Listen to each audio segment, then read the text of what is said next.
আজকের ঘটনাটি একজন ইউএস প্রবাসীর। ঘটনাটি আমি কালেক্ট করেছি আমার অফিসের এক কলিগের মাধ্যমে। ইন্ট্রো দীর্ঘায়িত না করে ঘটনার ভেতরের ভুল ত্রুটির জন্য ক্ষমা প্রার্থনা করে সরাসরি চলে যাচ্ছি ঘটনায়। ঘটনাটি যিনি বলেছেন তার নাম আশরাফ খান। চলুন আশরাফ খানের ভাষাতেই ঘটনাটি শোনা যাক।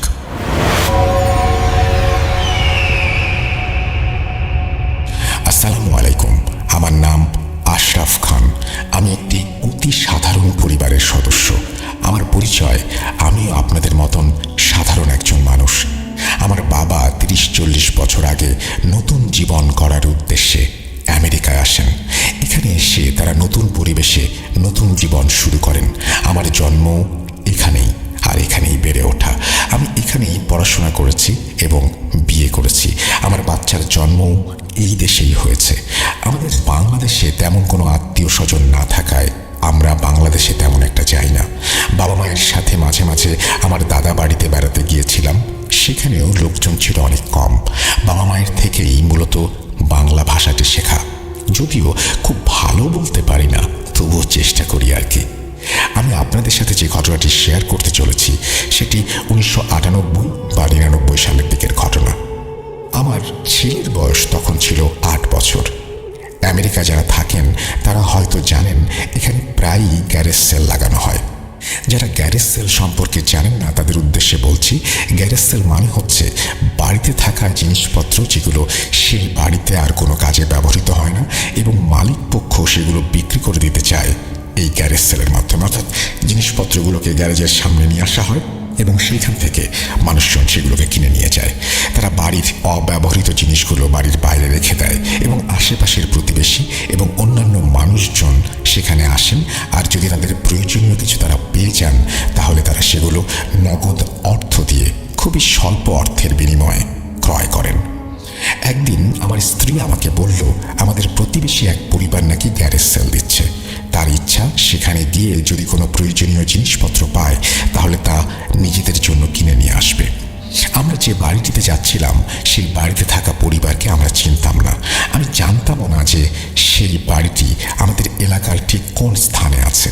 আমাদের এক প্রতিবেশী বলেছিলেন, আমাদের বাড়ির পর কয়েকটা বাড়ি ফেলে একটু সামনে এগিয়ে গেলেই গ্যারেজ সেলের বাড়িটি। আমি এই কথা আমার স্ত্রীকে বললাম, আর সে তখনই জেদ করতে লাগলো সেখানে যাবার জন্য। শেষ পর্যন্ত আমি, আমার ছেলে আর আমার স্ত্রী, আমরা 3 জন সেই বাড়ির উদ্দেশ্যে রওনা হলাম। কিছুক্ষণ চলার পর আমরা দেখলাম 4-5টা ঘর ফেলে একটু সামনেই কিছু লোক দাঁড়িয়ে আছে।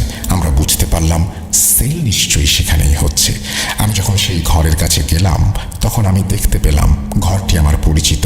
আমি প্রতিদিন এই ঘরের সামনে দিয়েই কাজ করতে যেতাম। যেতে যেতে আমার চোখ কয়েকবার ঘরটির ওপর পড়েছিল। এই বাড়িতে যদিও আমি তেমন কাউকে দেখিনি, শুধু যখনই চোখ পড়েছে তখনই দেখা মিলেছে এক বুড়ি মহিলার।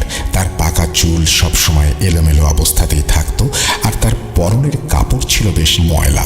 আমি 4-5টা ভালোভাবে তাকালাম, কিন্তু ওই মহিলাকে কোথাও চোখে পড়ল না। বেশি চিন্তা না করে আমরা ঘরের সামনে রাখা জিনিসপত্র দেখতে ব্যস্ত হয়ে পড়লাম। আমার স্ত্রী কিছু জিনিস পছন্দ করলো। কিছু জিনিসের দাম মেটানোর জন্য সেখানে আমাদের চোখে এমন কেউই পড়েনি যাকে দেখে এই বাড়ির মালিক মনে হয়। কে এই জিনিসগুলো বিক্রি করছেন আমরা তাও জানতাম না। অবশেষে কিছু সময় পরে 19 কিংবা 20 বছর বয়সী একটি ছেলে বাড়ি থেকে বের হয়ে এলো। সে বেশ হাসি খুশি স্বভাবের ছিল এবং তার আচার ব্যবহার ছিল অত্যন্ত নম্র এবং ভদ্র। সে উপস্থিত হবার সাথে সাথেই সবার উদ্দেশ্যে গুড মর্নিং বলল এবং পরে এক এক করে সব জিনিসের দাম বলতে লাগলো। আমার সাথে তার বেশ কিছু কথাও হলো।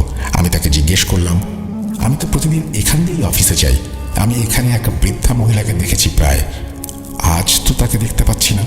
ছেলেটি আমাকে জানালো 3 দিন আগে তার মৃত্যু হয়েছে। খবরটা শুনে আমার বেশ খারাপ লাগলো। আমি তাকে সান্ত্বনা দিলাম এবং সেখান থেকে কিছু জিনিস কিনলাম। জিনিসপত্র কিনে টাকা মিটিয়ে দিয়ে বাড়ি যাবার জন্য পেছন ফিরে তাকালাম, কিন্তু আমার ছেলেকে দেখতে পেলাম না। চারপাশে ভালোভাবে তাকাতেই দেখলাম সে একটি টেবিলের কাছে দাঁড়িয়ে আছে আর তার হাতে একটি পুতুল। আমি তাকে গিয়ে জিজ্ঞেস করলাম, আমার ছেলের এটা পছন্দ হয়েছে? সে হ্যাঁ বলে মাথা নাড়ল।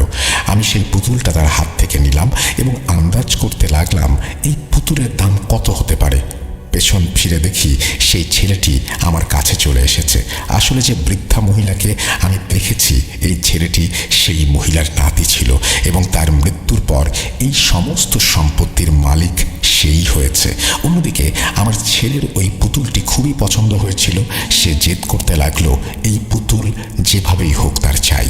পুতুলটা হাতে বোনা কাপড় দিয়ে বানানো ছিল এবং তার আকৃতিও স্বাভাবিকের থেকে বড় ছিল। আমি ছেলেকে জিজ্ঞাসা করলাম, এর দাম কত? সে বলল, এই পুতুলটা তার দাদির ছোটবেলার পুতুল। আমি খুব অবাক হলাম, কেননা তার দাদির বয়স ৮০ বছরের কম কোনোভাবেই হবে না। তার দাদির হাতে বানানো কাপড়ের পুতুলটা ৮০ বছর টিকে থাকাটা আমার জন্য সত্যিই অবাক করার মতো একটা ব্যাপার ছিল। পুতুলটির অবস্থাও বেশ ভালো ছিল, কোথাও কোনো ফাটা বা ছেঁড়া কোনো কিছুই ছিল না। আমি ওই ছেলের কাছে পুনরায় পুতুলের দাম জিজ্ঞেস করলাম। সেই ছেলেটি পুতুলটির দাম বলল $5। কিছু সময় দামাদামির পর আমাদের ডিল হলো $2। আমার ছেলে পুতুলটি পেয়ে ভীষণ খুশি। আমি আমার ছেলের সাথে মজা করছিলাম আর বলছিলাম, পুতুল তো মেয়েদের খেলনা, আর সে ছেলে হয়ে পুতুল কিনেছে। কিন্তু সে তার পুতুল নিয়ে এতটাই ব্যস্ত ছিল যে আমার কথা যেন সে শুনতেই পেল না। আমার স্ত্রী আমাকে কথা শোনাতে লাগলো, এভাবে বাচ্চাদের নিয়ে মজা করা উচিত নয় বলে আমার দিকে তীক্ষ্ণ দৃষ্টিতে তাকালো। আমরা আমাদের কেনা জিনিসপত্র এবং পুতুল নিয়ে বাড়ি ফিরে এলাম। পরের দিন সকালে আমি নিজের মতো অফিসে চলে গেলাম। সন্ধ্যায় যখন ফিরে এলাম তখন দেখলাম আমার ছেলে সেখানে নেই। আমার স্ত্রীর কাছে জানতে চাইলাম, ছেলে কোথায়? প্রতিদিন টিভি রুমে বসে সে আমার জন্য অপেক্ষা করে, কিন্তু আজ তাকে দেখতে না পেয়ে আমি কিছুটা অবাক হয়েছিলাম। আমার স্ত্রী বলল সে নিজের ঘরে আছে এবং পুতুলের সাথে খেলা করছে। আমি আমার স্ত্রীকে বললাম, এটা একটু বেশি হয়ে গেল না? ছেলে মানুষ পুতুল নিয়ে খেলে কখনো? ওর বয়স কি পুতুল খেলার? আমার এই কথা বলার কারণ, আমি জীবনে কখনোই এই বয়সের ছেলেদের পুতুল নিয়ে খেলতে দেখিনি। আমার স্ত্রী বলল, এমন কথা ছেলের সামনে বলো না। যদি সে কোনো খেলনা পেয়ে খুশি থাকে তাহলে আমাদের তো কোনো সমস্যা হওয়ার কথা না। আমাদের মোটেই উচিত না তাকে নিয়ে এভাবে সমালোচনা করার। স্ত্রীর কথা শুনে আমি কিছু বললাম না। আমি ফ্রেশ হবার জন্য আমার ঘরের দিকে যেতে লাগলাম। যেতে যেতে ভাবলাম ছেলের সাথে একবার দেখা করে যাই। যখন আমি তার ঘরের দরজার কাছে পৌঁছালাম তখন ভেতর থেকে আমার ছেলের কথা বলার আওয়াজ শুনতে পেলাম। আমি আস্তে আস্তে ঘরের দরজা খুললাম। দরজা খুলে আমি দেখি ছেলে সেই পুতুলের সাথে কথা বলছে। আমি তার কাছে গিয়ে তার বিছানায় বসে পড়লাম আর তাকে জিজ্ঞেস করলাম, খিরে কি হচ্ছে তোর বন্ধুর সাথে? সে উত্তরে একটা কথা বলল, যা শুনে আমি নিজের হাসি থামাতে পারলাম না। সে বলল, বাবা, এটা আমার বন্ধু নয়, এটা আমার গার্লফ্রেন্ড, এর নাম আলিনা। ছেলের কথা শুনে আমি এত জোরে হেসে উঠলাম যে আমার স্ত্রীও ঘরে চলে এলো। সে কি হয়েছে জানতে চাইলো আর জিজ্ঞাসা করলো আমি এত জোরে হাসছি কেন। আমি আমার স্ত্রীকে বললাম, দেখো, তোমার ছেলে এখন থেকেই বৌমা ঠিক করে রেখেছে। আর বউয়ের নাম কি জানো? বউয়ের নাম আলিনা। আমার কথা শুনে আমার স্ত্রীও হেসে উঠল। হাসি তামাশা শেষ হলে আমি নিজের রুমে কাপড় বদলাতে চলে গেলাম। যাবার আগে ছেলেকে বললাম সে যেন খাবার টেবিলে গিয়ে বসে, আমরা সবাই একসাথে খাবো। ফ্রেশ হয়ে যখন আমি ডাইনিং রুমে এলাম তখন দেখলাম আমার ছেলে আগে থেকেই সেখানে বসে আছে আর তার পাশের চেয়ারে ওই পুতুলটাকে বসিয়ে রেখেছে। আমার ছেলে আমাকে দেখে বলল সে আমাকে একটা কথা বলতে চায়। আমার সম্মতি পেয়ে সে বলল, পুতুল নিয়ে আমি যে কথাগুলো বলেছি আর যেভাবে মজা করছি, আলিনার অর্থাৎ পুতুলটির নাকি তা একদমই পছন্দ হয়নি। অবাক করা ব্যাপার হচ্ছে, সেই কথাটা বলার পরপরই আমার চোখ ওই পুতুলটির দিকে গেল। বিশ্বাস করুন, আমি দেখলাম সেই পুতুলের চোখ তখন আমার দিকেই তাকানো। সে যেন আমার দিকে অপলক দৃষ্টিতে তাকিয়ে আছে। যেভাবে সে আমার দিকে তাকিয়েছিল আমার সাথে খুব অস্বস্তি হচ্ছিল। আমি আমার ছেলেকে বললাম, বাবা শোন, আমি দুঃখিত যদি তোমার বন্ধুর এটা খারাপ লেগে থাকে। এই কথা বলে আমি আবার সেই পুতুলের দিকে তাকালাম। সে তখনও আমার দিকে তাকিয়েছিল। আমি আমার ছেলেকে বললাম পুতুলটার মুখটা অন্যদিকে ঘুরিয়ে দিতে। কারণ হিসেবে হাসতে হাসতে বললাম, এই পুতুল আমার খাবারের দিকে নজর দিচ্ছে। কথাটি এভাবে বলেছিলাম কেননা স্ত্রী এবং বাচ্চার সামনে বলতে পারছিলাম না আমি সেই পুতুল দেখে আসলে কিছুটা ভয় পাচ্ছি। বারবার মনে হচ্ছিল সে সত্যি আমার দিকে ভয়ানক রাগ নিয়ে তাকিয়ে আছে। আমার ছেলে আমার কথা শুনে পুতুলের মাথাটা অন্যদিকে ঘুরিয়ে দিল। আমি স্বস্তির নিঃশ্বাস ফেললাম। সারাদিন পুতুল নিয়ে খেলার জন্য আমার ছেলে বেশ ক্লান্ত হয়ে গিয়েছিল। সে খাবার খেতেই ঘুমিয়ে পড়ল। ওর মা ওকে কোলে নিয়ে ওর ঘরে চলে গেল। আমি তখন পানি খেয়ে খাবার টেবিল থেকে উঠতে যাচ্ছিলাম। হঠাৎ চোখ পড়ল পুতুলটার দিকে, আর পুতুলটার দিকে চোখ পড়তে আমি অবাক হয়ে গেলাম। সে এখনো চেয়ারে বসে আমার দিকেই তাকিয়ে আছে। আমি ভাবলাম, যখন আমার স্ত্রী ছেলেকে কোলে তুলেছিল তখন হয়তো ছেলের পা পুতুলের সাথে ধাক্কা লেগেছিল, আর এই কারণেই পুতুলের মুখ আবার আমার দিকে ঘুরে গেছে। আমি 7-5 না ভেবে পুতুলটাকে তুলে নিয়ে ছেলের ঘরের দিকে চলে গেলাম। ঘরে পৌঁছে দেখলাম ওর মা ওকে ঘুম পাড়িয়ে কেবল রুম থেকে বের হচ্ছে। আমি তাকে বললাম পুতুলটা ছেলের কাছে রেখে দিতে। সকালে উঠে পুতুল না দেখতে পেলে হয়তো সে বিরক্ত হবে। এরপর আমি পুতুলটা আমার স্ত্রীর হাতে দিয়ে নিজের ঘরের দিকে চলে গেলাম। আমি আমার ঘরের দিকে যাবার জন্য হাঁটতে শুরু করলাম। আমি ঘরের দিকে এগোচ্ছি, আর কয়েক সেকেন্ড পরেই পেছন থেকে হাঁটার শব্দ শুনলাম। মনে হলো আমার স্ত্রী পুতুল রেখে আমার পেছনে আসছে। আমি হাঁটতে হাঁটতে স্ত্রীর সাথে কথা বলতে শুরু করলাম এবং অফিসের নানান ব্যাপার তাকে জানাতে শুরু করলাম। আপনাদের একটি কথা জিজ্ঞাসা করি। মনে করুন আপনি একা বাড়িতে আছেন, যেখানে শুধু আপনারা স্বামী স্ত্রী এবং এক ছেলে থাকেন। ছেলে ঘুমোচ্ছে আর আপনি ঘরের দিকে যাচ্ছেন। ঘরে যাবার সময় পেছন থেকে হাঁটার শব্দ আপনার কানে ভেসে আসছে। তাহলে আপনার মাথায় কি আসবে?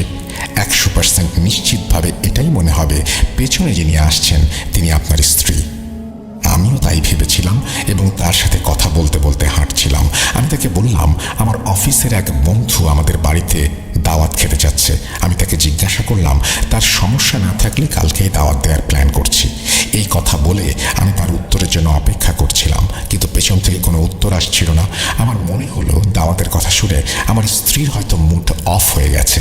আমি হাসতে হাসতে বললাম, তুমি চিন্তা করো না, আমি বাইরে থেকে খাবার আনিয়ে নেব। এই কথা বলে যখনই আমি পেছন ফিরে তাকালাম, আমি যেন নিজের চোখকেই বিশ্বাস করতে পারলাম না। আমার পেছনে কেউ নেই, পুরো লবিটাই একেবারে খালি পড়েছিল। আমি বেশ কিছুক্ষণ সেখানে থ হয়ে দাঁড়িয়ে রইলাম। কিছুক্ষণ পর দেখলাম আমার সামনেই আমার স্ত্রী রুমের দরজা দিয়ে বাইরে বেরিয়ে গেল। দরজাটা বন্ধ করে আমার দিকে আসতে লাগলো। সে আমার কাছে এসে জিজ্ঞাসা করলো আমি এখানে এভাবে দাঁড়িয়ে আছি কেন। আমি তাকে জিজ্ঞেস করলাম সে কি ছেলের রুম থেকে বের হয়ে আবার কোনো কারণে রুমে গিয়েছিল। সে বলল বাচ্চাটা তার ঘর বেশ অগোছালো করে রেখেছিল, তাই সে পরিষ্কার করে একেবারে বের হয়েছে। আমি তাকে আমার সাথে কিছুক্ষণ আগে ঘটে যাওয়া ঘটনার ব্যাপারে বললাম না। সকালে আমার ছেলের সাথে দেখা হলো ডাইনিং টেবিলে। আমরা দুজনেই নাস্তার জন্য অপেক্ষা করছিলাম এবং আমার স্ত্রী কিচেনে ডিম ভাজি নিয়ে ব্যস্ত ছিল। আমি খেয়াল করলাম ওই পুতুল এখনও আমার ছেলের সাথেই তার পাশের চেয়ারে বসা। যখনই আমি তার দিকে তাকাচ্ছিলাম আমার মনে হচ্ছিল পুতুলটা আমার দিকে প্রচণ্ড রাগ নিয়ে তাকিয়ে আছে। আমি ছেলেকে বললাম, শোন, এটা তোর খেলনা, এটা তোর ঘরে রেখে আসবি, খাবার সময় একে এভাবে আনবি না। কিন্তু আমার ছেলে আমার কথা শুনে রেগে গেল। সে বলল, বাবা, আমি তোমাকে আগেই বলেছি ও কোনো খেলনা নয়, ও আমার গার্লফ্রেন্ড। তার কথা শুনে আমি বেশ বিরক্ত হলাম। আমি তাকে কিছু একটা বলতে যাব, এমন সময় আমার স্ত্রী আমার দিকে ইশারা করলো। ইশারায় সে আমাকে কিছু বলতে বারণ করে দিল। আমি আর ছেলের কিছু বললাম না, কিন্তু সেই পুরো নাস্তার সময়টা আমি অনেক বেশি বিরক্ত হয়ে থাকলাম। আমি আপনাদেরকে সেই অনুভূতির কথা বলে বোঝাতে পারবো না। আমি যখন সেই পুতুলটাকে দেখছিলাম তখনই আমার বিরক্তি লাগছিল এবং ইচ্ছে করছিল এটাকে তুলে বাইরে ফেলে দিয়ে আসি। আমি বিরক্ত হয়েই অফিস চলে গেলাম। পরের দিন ছিল শুক্রবার, জুম্মার দিন। আমি এই দিনে বাসায় থাকতাম এবং ছেলেকে সাথে নিয়ে জুম্মার নামাজ আদায় করতে মসজিদে চলে যেতাম। তাকে নিয়ে যেতাম যেন সে ছোট থেকেই নিজের ধর্মের সাথে পরিচিত হতে পারে। জুম্মার দিনে আমার আরেকটা রুটিন ছিল। আমি প্রতি জুম্মায় ক্যাসেট প্লেয়ারে সূরা বাকারা চালাতাম। আমার স্ত্রী এবং ছেলে দুজনেই আমার এই অভ্যাস সম্পর্কে জানতো।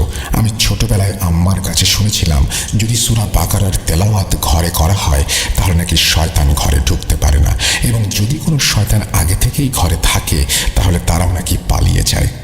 আম্মার এই কথা আমার মনে গেঁথে গিয়েছিল, আর তাই প্রতি জুম্মার দিনে ক্যাসেটে সূরা বাকারা চালিয়ে দিতাম। সূরা চালিয়ে আমি গোসল করতে বাথরুমে চলে গেলাম। যখন গোসল শেষে বাথরুম থেকে বের হলাম তখন সূরার আওয়াজ আর শুনতে পেলাম না। আমি সূরার আওয়াজ কেন পাচ্ছি না তা দেখার জন্য যখন ক্যাসেট প্লেয়ারটি কাছে নেই তখন দেখলাম সেটি অফ হয়ে আছে, তাতে কোনো লাইট জ্বলছে না। আমি গিয়ে আমার স্ত্রীকে জিজ্ঞেস করলাম এই কাজ কে করেছে। সে বলল সে জানে না। হঠাৎ করে কিভাবে যেন আওয়াজ বন্ধ হয়ে গেল। আমি ভাবলাম হয়তো ছেলে বন্ধ করে দিয়েছে। তাই ছেলের ঘরে গিয়ে তাকে জিজ্ঞাসা করলাম ক্যাসেট প্লেয়ার সে বন্ধ করেছে কিনা। সে বলল সে বন্ধ করেনি, সে নাকি বাইরেই যায়নি। আমি আবার ক্যাসেট প্লেয়ার অন করার চেষ্টা করলাম, কিন্তু কিছুতেই তা অন হচ্ছিল না। আমি প্লাগ, পাওয়ার সব কিছু চেক করলাম, কিন্তু কিছুতেই ক্যাসেট প্লেয়ার অন হচ্ছিল না। এর মধ্যেই আমার পৌনে 1 ঘন্টা সময় নষ্ট হয়ে গেল। ঘড়ির দিকে তাকিয়ে দেখি জুম্মার নামাজের সময় হয়ে গেছে। আমি আমার ছেলেকে বললাম দ্রুত তৈরি হয়ে নিতে, কিন্তু সে বলল আজ নাকি তার শরীরটা ভালো নেই, তাই আজ সে নাকি আমার সাথে যেতে পারবে না। এটা প্রথমবার ছিল যখন সে আমার সাথে জুম্মার নামাজে যেতে চাচ্ছিল না, কিন্তু সে সব সময় আমার সাথে জুম্মার নামাজে যাওয়ার জন্য অস্থির থাকতো। আমি তাকে বোঝানোর অনেক চেষ্টা করলাম, তাকে বললাম গাড়িতে গিয়ে বসতে, বেশি সময় লাগবে না, 2 রাকাত নামাজ পড়েই চলে আসব, কিন্তু কিছুতেই তাকে রাজি করাতে পারলাম না। সে ছোট ছিল জন্য তাকে জোর করতে পারলাম না। আমি একাই নামাজ পড়তে চলে গেলাম।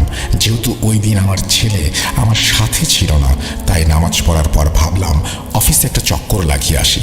যদিও আমি জুম্মায় অফিস ছুটি নিতাম, কিন্তু আজ কেন জানি বাড়ি যেতে ইচ্ছে করছিল না। আমার নিজের ব্যবসা ছিল, যখন কেউ নিজের ব্যবসা করে তখন তার কোনো প্রকার বাধা বা নিষেধ থাকে না। সে নিজেই নিজের বস, যখন ইচ্ছে ছুটি নিতে পারে, ইচ্ছে হলে অফিসেও চলে যেতে পারে। সেদিন আমার অফিস যাওয়ার ইচ্ছে হলো, আর তাই আমি বাড়ি না গিয়ে অফিসে চলে গেলাম। সন্ধ্যায় যখন আমি বাড়ি ফিরলাম তখন দেখলাম আমার ছেলে টিভি দেখছে এবং সেই পুতুলটি তার পাশে বসিয়ে রেখেছে। টিভির পাশেই ছিল আমার ক্যাসেট প্লেয়ার। আমি খেয়াল করে দেখলাম ক্যাসেট প্লেয়ারের লাইট জ্বলছে। আমি অবাক হলাম, এত কষ্ট করেও আমি এটাকে চালু করতে পারিনি, আর এখন নিজে থেকেই চালু হয়ে গেছে। আমি আমার স্ত্রীকে জিজ্ঞাসা করলাম সে ক্যাসেট প্লেয়ারে কিছু করছে কিনা। সে বলল ক্যাসেট প্লেয়ার নাকি ঠিকই ছিল, আমি নাকি সঠিকভাবে প্লাগ লাগাইনি। আমি তার কথা শুনে কিছুটা রেগে গেলাম। তাকে বললাম আমি এর পেছনে 1 ঘন্টার মতো সময় নষ্ট করেছি, আর সে বলছে আমি প্লাগ লাগাইনি। আমার কথা শুনে সে বলল আমার উপর রাগ করছো কেন, তুমি নিজে গিয়ে দেখো, ক্যাসেট প্লেয়ার তো তোমার সামনে আছে, আমি শুধু প্লাগটা বের করে আবার সঠিকভাবে লাগিয়েছি। স্ত্রীর কথা শুনে আমার নিজের ওপরেই সন্দেহ হতে লাগলো। হতেও পারে আমি ভুল করেছি, প্লাগটা সঠিকভাবে না লাগানো হয়েও থাকতে পারে। এই ব্যাপারটা এভাবেই চলে গেল। আমি আমেরিকায় জন্মেছিলাম ঠিকই, কিন্তু আমার দিনের প্রতি খুব বেশি রকমের ঝোঁক ছিল এবং এখনও আছে। আমি বাড়ির প্রধান প্রবেশ পথে কুরআনের আয়াত লেখা কিছু লোহা লাগিয়েছিলাম, যা বেশ শক্ত ও ভারী কাঁচ দিয়ে মোড়ানো ছিল। এক রাতে আমি ঘুমাচ্ছিলাম, হঠাৎ করে প্রবল এক শব্দে আমার চোখ খুলে গেল। আমি উঠে দেখি আমার স্ত্রীও উঠে গেছে আওয়াজ শুনে। আমরা দৌড়ে দুজনেই বাইরে চলে গেলাম। বাইরে বের হয়ে দেখলাম আমার ছেলে দাঁড়িয়ে আছে এবং তার সামনে বড় বড় কাঁচের টুকরো পড়ে আছে, যার ভেতরে লোহা দিয়ে লেখা কুরআনের আয়াত ছিল। আমি দ্রুত গিয়ে তাকে আমার কোলে তুলে নিলাম এবং জিজ্ঞেস করলাম সে কোথাও ব্যথা পেয়েছে কিনা। সে বলল কোথাও ব্যথা পায়নি। আমি তাকে জিজ্ঞেস করলাম এই কাঁচ কিভাবে ভেঙে গেল, সে এখানে কি করছে। সে বলল সে নিজেও নাকি শব্দ শুনেই বাইরে বেরিয়ে এসেছে। আমার বাড়ির যেসব কাচের টুকরোতে কোরআনের আয়াত লেখা ছিল সেগুলো আমার চোখের সামনেই ভেঙে পড়ে আছে। কোনো উপায় না পেয়ে আমাকে ভাঙা গ্লাসগুলো একটা ব্যাগের মধ্যে জমা করে মাটির নিচে দাফন করতে হলো, যেন কোনোভাবেই আয়াতের অসম্মান না হয়। আমি খেয়াল করলাম যখন থেকে এই অপয়া পুতুল আমাদের বাড়িতে এসেছে কিছু না কিছু অদ্ভুত ঘটেই চলেছে। বাড়ির পরিবেশও কেমন যেন ভারী হয়ে গেছে, আর আমি নেগেটিভ এনার্জির উপস্থিতি অনুভব করছিলাম। আমি সেদিন রাতেই আমার ছেলের কাছে গিয়ে বললাম বাবা শোনো, যদি আমি তোমার জন্য খুব সুন্দর একটা দামি পুতুল নিয়ে আসি, তাহলে আমরা এই পুরোনো পুতুলটা অন্য কাউকে দিয়ে দিতে পারবো, তাহলে অন্য কেউ এটা দিয়ে খেলতে পেরে অনেক খুশি হবে। আমি যদিও বলেছিলাম এই পুতুল আমি অন্য কাউকে দেব, কিন্তু আমার আসল পরিকল্পনা ছিল এটাকে ফেলে দেয়া অথবা পুড়িয়ে ফেলা। কিন্তু আমার ছেলে ওই পুতুলের জন্য পাগল হয়ে গিয়েছিল, সে কোনোভাবে তাকে ছাড়তে রাজি না। আমি তাকে নানা জায়গায় ঘুরতে নিয়ে যাওয়ার প্রলোভনও দেখিয়েছিলাম, যা সে অনেক বেশি পছন্দ করত, কিন্তু সে কিছুতেই রাজি হলো না। এক রাতে আমি আর আমার স্ত্রী ঘুমিয়ে আছি, হঠাৎ ঘুমের মধ্যে আমি আমার ছেলের কণ্ঠস্বর শুনতে পেলাম। সে বলছে বাবা আমাকে বাঁচাও, আমাকে মেরে ফেলবে। আমি তড়িঘড়ি করে উঠলাম আর বিছানায় বসে পড়লাম। আমি বুঝতে পারছিলাম না সত্যি এমন কিছু শুনছি নাকি এটি শুধুই স্বপ্ন। আসলে আসলে কি আমার ছেলের সাহায্যের জন্য আমাকে ডাকছে? আমি বিছানা থেকে নেমে গেলাম এবং আমার ছেলের ঘরে চলে গেলাম। আমি তার ঘরের কাছে পৌঁছালাম আর দরজা খুললাম। ঘরের ভেতরে আলো বন্ধ ছিল, শুধু জানালার ফাঁক দিয়ে একটু চাঁদের আলো আসছিল। আমার ছেলে গভীরভাবে ঘুমাচ্ছিল, তার হাতে ছিল সেই অপয়া পুতুল। আমি নিশ্চিত হলাম আমার ছেলে নিরাপদ আছে দেখে। আমি নিজের ঘরে ফিরতে যাবার জন্য ছেলের ঘরের দরজা বন্ধ করতে লাগলাম। হঠাৎ আমি মৃদু চাঁদের আলোতে দেখলাম বিছানার নিচে কেউ আছে আর তার পা বিছানার বাইরে বেরিয়ে আছে। আমার নজর পড়তেই পা ভেতরে নিয়েছে। আমি হঠাৎ করে এই ব্যাপার দেখে চমকে গেলাম এবং তাড়াতাড়ি রুমের লাইট অন করলাম, কিন্তু লাইট জ্বালানোর সাথে সাথেই যে নিচে বসেছিল সে গায়েব হয়ে গেল। আমি বারবার আমার চোখ মুলে দেখার চেষ্টা করতে লাগলাম। খাটের নিচটাও ভালো করে দেখলাম। আমি 100% নিশ্চিত আমি কোনো ভুল দেখিনি। আমি কাউকে অবশ্যই দেখেছি। তার পায়ের আঙুলগুলো আমি নিজের চোখে দেখেছি এবং সেগুলো পুরোপুরি একজন মানুষের মতোই ছিল। লাইট জ্বালানো আর চলাফেরার কারণে আমার ছেলে উঠে বসলো। সে আমাকে কি হয়েছে জিজ্ঞাসা করলো। আমি তাকে কিছুই বললাম না। আমি আমার ছেলেকে কোলে তুলে নিলাম এবং এই অপয়া পুতুল ছেলের রুমে ফেলে রেখেই ছেলেকে নিয়ে আমার ঘরে শুয়ে পড়লাম। সে ঘুম অবস্থায় ছিল জন্য পুতুলটাকে নেয়ার কথা তার মনে ছিল না। যদি সে জেগে থাকতো তাহলে কখনোই পুতুলটা হাত ছাড়া করতো না। পরের সকালে আমি আমার স্ত্রীর সাথে কথা বললাম এবং তাকে কিছু জিনিস বোঝাতে চাইলাম। আমি বললাম আমার মনে হচ্ছে এই পুতুলের সাথে কোনো না কোনো সমস্যা অবশ্যই আছে। আমার কথা শুনে আমার স্ত্রী অবাক হয়ে গেল। বাড়িতে যা কিছু হচ্ছে তার জন্য এই পুতুলের হাত কিভাবে থাকতে পারে, এটিই তার ছিল প্রধান প্রশ্ন। আমি তাকে বললাম সে যা খুশি বলুক না কেন, আমি পুরোপুরি নিশ্চিত এই পুতুলের জন্যই এই বাড়িতে সমস্যা হচ্ছে। আমার কথা শুনে সে বলল যদি আসলেই এমন কিছু হয়ে থাকে তাহলে তার প্রমাণ দিতে হবে। তাকে এমন কিছু দেখাতে হবে যা দেখে মনে হবে আমার ধারণাটা সত্যি।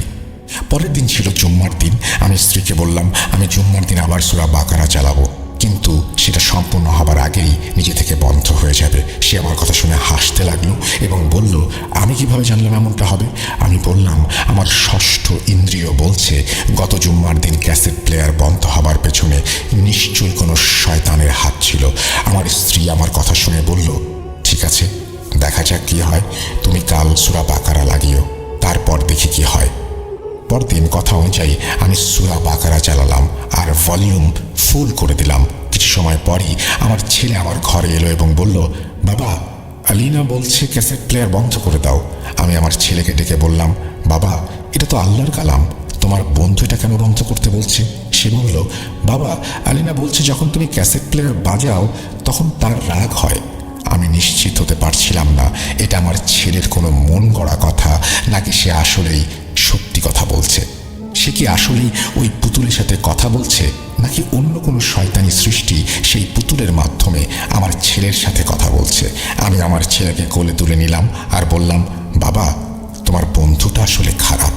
আল্লাহর কালাম শুনে শুধু শয়তানরাই কষ্ট পায়। আমি আমার ছেলের সাথে এসব নিয়ে কথা বলতে বলতেই ক্যাসেট প্লেয়ার বন্ধ হয়ে গেল। আমি বাইরে গিয়ে দেখলাম ক্যাসেট প্লেয়ারের প্লাগে আগুন লেগে গেছে আর আগুন এত বেশি ছিল যে ক্যাসেট প্লেয়ারের অনেকাংশই পুড়ে গেছে। আমি আমার স্ত্রীর দিকে তাকালাম, তার মুখেও চিন্তার ছাপ স্পষ্ট। আমি দৌড়ে গিয়ে আগুন নেভালাম। আমার স্ত্রী বলল এখন আমরা কি করব? আমি তাকে বললাম প্রথমত আমাদের ছেলেকে একা ঘুমোতে দেওয়া ঠিক হবে না। রাতের বেলা তাকে আমাদের রুমেই ঘুম পাড়াতে হবে। আর এই পুতুলের কি সমস্যা তা আমি নিজের মতো করে জানার চেষ্টা করব। পরের দিনই একটা মজার ঘটনা ঘটল। আমি অফিসে যাচ্ছিলাম সেই বাড়ির সামনে দিয়ে যেখানে কিছু ছেলে দাঁড়িয়েছিল আর নিজেদের মধ্যে কি সব কথাবার্তা বলছিল। ওই বাড়ির দিকে ইশারা করেই তারা কথাগুলো বলছিল। আমি গাড়ি থামিয়ে তাদের কাছে গেলাম। তাদের কাছে গিয়ে তাদের সাথে কথাবার্তা বললাম এবং কথাবার্তার মধ্যেই তাদের একজন আমাকে কিছু অদ্ভুত তথ্য দিল যা শুনে আমি একটু ভীত হয়ে গেলাম আর কিছু কিছু বিষয় বুঝতে শুরু করলাম। সে বলছিল এই বাড়ির বৃদ্ধা মহিলা খুব ভালো কোনো মহিলা ছিলেন না। তিনি অদ্ভুতভাবে মানুষদের চিকিৎসা করতেন। আমি তাকে জিজ্ঞাসা করলাম তিনি কী ধরনের চিকিৎসা করতেন। উত্তরে ছেলেটি বলল সেই মহিলা নাকি শয়তানের মাধ্যমে মানুষের চিকিৎসা করতেন আর টাকার বিনিময়ে কালো জাদু নাকি করতেন। তার কথা শুনে আমি থ হয়ে গেলাম। আমি তাকে খোদা হাফিজ বলে গাড়িতে চড়ে মসজিদের দিকে রওনা দিলাম। মসজিদে পৌঁছে আমি মসজিদের ইমাম সাহেবকে সবকিছু খুলে বললাম এবং এই বিষয়ে তার মতামত জানতে চাইলাম। তিনি বললেন এই বিষয়ে তিনি এখনই কিছু বলতে পারবেন না, ভালো হবে যদি আমি সেই পুতুল নিয়ে এখানে আসি। আমি তাকে জানালাম আমার ছেলে ওই পুতুল কিছুতেই হাতছাড়া করতে দেয় না, আর তাই পুতুলটি নিয়ে আসা সম্ভব নয়। ইমাম সাহেব কিছুটা সময় ভেবে আমাকে বললেন তিনি আজ মাগরিবের পর আমাদের বাসায় আসবেন। ইমাম সাহেবের সাথে কথা বলে আমি আর অফিসে না গিয়ে সরাসরি বাসায় চলে এলাম। বাড়ি ফিরে পুতুলটাকে আগের থেকে আরও বেশি ভয় লাগছিল আমার। আগে এর প্রতি যে ঘৃণার অনুভূতি ছিল সেটা এখন ভয়ে রূপান্তরিত হয়েছে। পুতুলটা আমার সামনেই সোফায় পড়েছিল। আমি আর অন্য কিছু না ভেবে ছেলের ঘরের দিকে যেতে লাগলাম। হঠাৎ পেছন থেকে একটা আওয়াজ এলো, বাবা আমাকে বাঁচাও। আমি খেয়াল করে দেখলাম এই আওয়াজটা আমার ছেলের।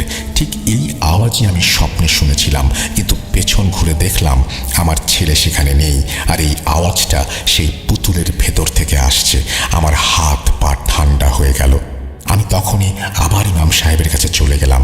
আমার অবস্থা দেখে উনি বললেন, ভাই আপনি চিন্তা করবেন না, ইনশাল্লাহ মাগরিবের পরই আমি আপনার বাড়ি পৌঁছে যাব। আমি বাড়ি ফিরে এলাম। পরের ৩-৪ ঘন্টা খুব কষ্টে কেটেছে আমাদের।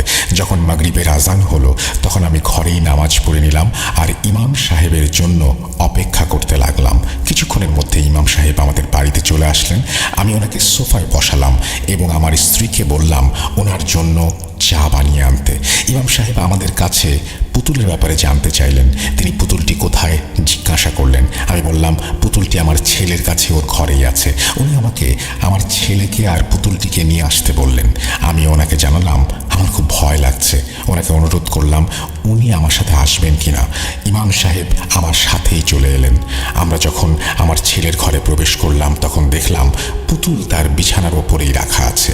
এরই মধ্যে ছেলে পেছন থেকে দৌড়ে আসলো এবং সে সেই পুতুলকে হাতে তুলে নিল, আর তারপর তার কান পুতুলের মুখের দিকে এমনভাবে নিয়ে গেল যেন সেই পুতুল তাকে কিছু বলছে। তারপর সে বলল, বাবা তুমি এই ইমামকে কেন নিয়ে এসেছো? আলিনার এতে খুব রাগ হচ্ছে। আমি বললাম, বাবা ইনি আমার বন্ধু, ইনি আমাদের সাথে দেখা করতে এসেছেন। সে পুতুলটাকে কিছুতেই আমাদের হাতে দিল না। অনেক বোঝানোর পর সে পুতুলটা নিয়ে আমাদের সাথে রুমের বাইরে চলে এলো। আমরা সবাই বাইরে এসে সোফায় বসলাম। ইমাম সাহেব আমার ছেলেকে বললেন, বাবা একটু তোমার এই বন্ধুর কাছ থেকে জেনে নাও তো আমার নাম কি। আমার ছেলে সেই পুতুলটা নিয়ে আবার কানের কাছে ধরলো এবং মনে হলো পুতুলটা যেন তাকে কিছু বলছে। তারপর আমার ছেলে ইমাম সাহেবের দিকে তাকিয়ে বলতে শুরু করলো, আলিনা বলছে তার নাম নিজাম, অর্থাৎ ইমাম সাহেবের নাম নিজাম। এই নামটি কোনো ছদ্মনাম নয়, ওনার আসল নাম। আমার ছেলে আরও বলল ইমাম সাহেবের 3 ছেলে, ছেলেদের নাম রায়হান, সোহান আর নোমান। এরপরে আমার ছেলে কোনো একটি ঠিকানা বলতে শুরু করলো। এখানে সব থেকে অবাক করা ব্যাপার হচ্ছে ইমাম সাহেবের নাম আমি নিজেও জানতাম না। আমরা সবাই তাকে ইমাম সাহেব বলেই ডাকতাম। যখন ইমাম সাহেবের দিকে তাকালাম দেখলাম তার মুখ সাদা হয়ে গিয়েছে আর তার কপালে ঘাম ছিল। আমি ইমাম সাহেবকে জিজ্ঞাসা করলাম, খারাপ কিছু হয়েছে কি? ইমাম সাহেব আমাকে বলতে শুরু করলেন, আপনি জানেন এই বাচ্চাটা যে সব তথ্য দিয়েছে সেগুলো কার? এই সব তথ্যগুলো আমার নাম আসলে নিজাম, আর আমার ছেলে 3টি যাদের নামও সে সঠিক বলেছে এবং যে ঠিকানা বলেছে সেই ঠিকানাতেই আমার বাসা। এরপর ইমাম সাহেব আমার কানে কানে বললেন, আপনাকে একটা কাজ করতে হবে। এই পুতুলটাকে আপনার সন্তানের কাছ থেকে যেভাবে হোক আলাদা করতে হবে। একে নদীতে ভাসিয়ে দিতে হবে, নয়তো আগুন লাগিয়ে দিতে হবে। এই কথাটি তিনি আমার কানে কানেই বলেছিলেন, কিন্তু আমার ছেলে পুতুলটা হাতে তুলে নিল এবং নিজের কান পুতুলের দিকে নিয়ে গেল। সে বলল তার পুতুল বন্ধু বলছে সে সব শুনেছে। এইমাত্র ইমাম সাহেব আমার কানে কানে কি বলেছিলেন সেটা সে জানে। পুতুল নাকি আমাকে উদ্দেশ্য করে আরও বলেছে যদি এই কাজ আমার ছেলের সাথে করা হয় তাহলে আবার কেমন লাগবে। তার কথা শুনে আমি অবাক হয়ে গেলাম। আমি ধীরে ধীরে আমার স্ত্রীকে বললাম সে যেন ছেলের কাছে থাকে, আর ইমাম সাহেবকে নিয়ে বাইরে চলে এলাম। ইমাম সাহেব ঘরের বাইরেই 2 রাকাত নামাজ পড়লেন, যাকে বলা হয় ইস্তেখারা সালাত। নামাজ শেষ করে তিনি আমাকে ডেকে বললেন, এই পুতুলটাকে ধরে পেছন থেকে ছিঁড়ে ফেলতে হবে। এর ভেতরে নাকি অনেক তাবিজ পাওয়া যাবে। সেই তাবিজগুলো গরম পানিতে ফেলে দিতে হবে যেন এর ভেতরে সব লেখা মুছে যায়। তারপর সেই পানি রেখে দিতে হবে, আর তাবিজগুলো সহ এই পুতুলটি কোথাও আগুন জ্বালিয়ে সেখানে নিক্ষেপ করতে হবে। পুতুল আর তাবিজ পুড়ে ছাই হয়ে গেলে তাবিজ ধোয়া সেই গরম পানি দিয়েই সেই আগুন নেভাতে হবে। তিনি আরও বললেন, এই পুতুলের মালিক সেই মহিলা নাকি ভয়ঙ্কর কালো জাদু করতেন এবং এই পুতুলের ভেতরেই তার জাদুর তাবিজ রেখেছিলেন। এই তাবিজের সঙ্গে তার অনেক কিছুই নাকি জড়িত। যত দ্রুত সম্ভব ছেলের কাছ থেকে এই পুতুল নিয়ে নিতে বললেন এবং অন্যথায় এই পুতুল আমার ছেলের ওপরে প্রভাব ফেলবে যা ইতোমধ্যেই শুরু হয়ে গেছে। আমি এবং ইমাম সাহেব কথাবার্তা দ্রুত শেষ করে ঘরে ফিরলাম। আমি ঠিক করে নিয়েছিলাম যদি আমার ছেলে কাঁদে বা চিৎকার করে তাতে আমার কিছুই আসে যায় না, আমি তার কাছ থেকে এই পুতুল কেড়ে নেবই। আমরা যখন ভেতরে এলাম তখন আমার স্ত্রী এবং ছেলে সোফায় বসেছিল। আমি চারপাশে তাকালাম কিন্তু পুতুলটি কোথাও দেখতে পেলাম না। আমি আমার ছেলেকে জিজ্ঞেস করলাম, পুতুলটা কোথায়? সে বলল সে কিছুই জানে না, এতক্ষণ নাকি এটা তার কাছে এখানেই ছিল। আমার স্ত্রীকে জিজ্ঞাসা করলাম, সেও ছেলের মতো একই উত্তর দিল। আমরা পুরো ঘর খুঁজে দেখলাম কিন্তু কোথাও পুতুলটি পাওয়া গেল না। ইমাম সাহেব সোফায় বসে চোখ বন্ধ করে কোনো একটা আমল করতে শুরু করলেন। আমল শেষ হলে তিনি বললেন, ঠিক 10 মিনিট পর আমরা যেখানে বসেছিলাম সেই সোফার নিচেই পুতুলটি পাওয়া যাবে। আশ্চর্যজনকভাবে ইমাম সাহেবের কথা মতোই 10 মিনিট পর আমাদের বসার জায়গাতেই পুতুলটাকে আমরা পেলাম। আমরা সেটাকে হাতে নিয়েই সজোরে টান দিয়ে ছিঁড়ে ফেললাম। সাথে সাথে আমার ছেলে পাগলের মতো কান্নাকাটি শুরু করলো। তার অবস্থা মারাত্মক খারাপ হতে শুরু করলো, যা ইমাম সাহেব আমাকে আগেই বলেছিলেন। পুতুলটা পেছন দিক থেকে ছিঁড়ে ফেলতেই ভেতর থেকে একের পর এক তাবিজ বের হয়ে আসতে লাগলো। আমরা দ্রুত সেই তাবিজগুলো গরম পানির মধ্যে ছেড়ে দিলাম। তারপর বাড়ির সামনে আগুন জ্বালিয়ে তাতে নিক্ষেপ করলাম এই অপায়া পুতুল। পুতুল পুড়ে গেলে তাবিজগুলো আগুনে নিক্ষেপ করলাম। সব শেষে সে আগুন নেভালাম তাবিজ ধোয়া সেই গরম পানি দিয়ে। এসব কিছুর পর আমার ছেলে একদম স্বাভাবিক হয়ে গেল। আমি তো আরও ভাবছিলাম সে অনেকদিন ধরে এটা নিয়ে হয়তো মন খারাপ করবে বা কাঁদবে, কিন্তু সে স্বাভাবিক হয়ে গেল যেন কিছুই হয়নি। ওই দিনের পর আমার ছেলে আর কখনোই পুতুল নিয়ে কোনো কথাই বলেনি, এমনকি কখনো জিজ্ঞেস করেনি তার পুতুল কোথায়। আল্লাহর রহমতে আমার ছেলে সম্পূর্ণ সুস্থ হয়ে যায়। এরপর আর কখনোই আমার ছেলের সাথে কোনো অস্বাভাবিক কিছু ঘটেনি। ছেলের নাম না বলার জন্য দুঃখিত, এর পেছনে কারণ ব্যক্তিগত। এই ঘটনার কয়েকদিন পর আমি ইমাম সাহেবের কাছে গিয়ে তাকে একবার জিজ্ঞেস করেছিলাম তিনি এইসব কিছু কিভাবে জানলেন। তিনি শুধু বলেছিলেন, সব কিছু জানা সবার জন্য নয়। এই বলে মিস্টার আশরাফ তার ঘটনা শেষ করলেন। প্রিয় লিসেনার্স, আপনারা কি সেই অভিশপ্ত পুতুলের ছবি দেখতে চান? ঘটনা প্রচারিত হবার পরপরই ভূত.com-এর পেজে চোখ রাখুন, পুতুলের ছবি পেয়ে যাবেন। আজকের মতো বিদায় নিচ্ছি। আসসালামু আলাইকুম। সাবিত আলম নয়, সিফাত আলম তার ঘটনা শেষ করেছেন। আমার সবসময় নামটা এলোমেলো হয়ে যায়, একজনের নাম আরেকজনের কাছে চলে আসে। তিনি ঘটনা শেষ করেছেন। Thank you so much Sabit Alam. আবারও বললাম Sabit Alam. Thank you so much Sifat Alam, আপনাকে অনেক ধন্যবাদ এই চমৎকার ঘটনাটি উপহার দেওয়ার জন্য। পুতুল সংক্রান্ত ঘটনা আমার কাছে না, আমার নিজেরও পড়তেও ভয় লাগে। যাই হোক, যারা শুনেছেন তাদের নিশ্চয়ই ভালো লেগেছে। যদি ভালো লাগে অবশ্যই আমাকে জানাবেন। আমরা চলে যাব আমাদের পরবর্তী ঘটনায়।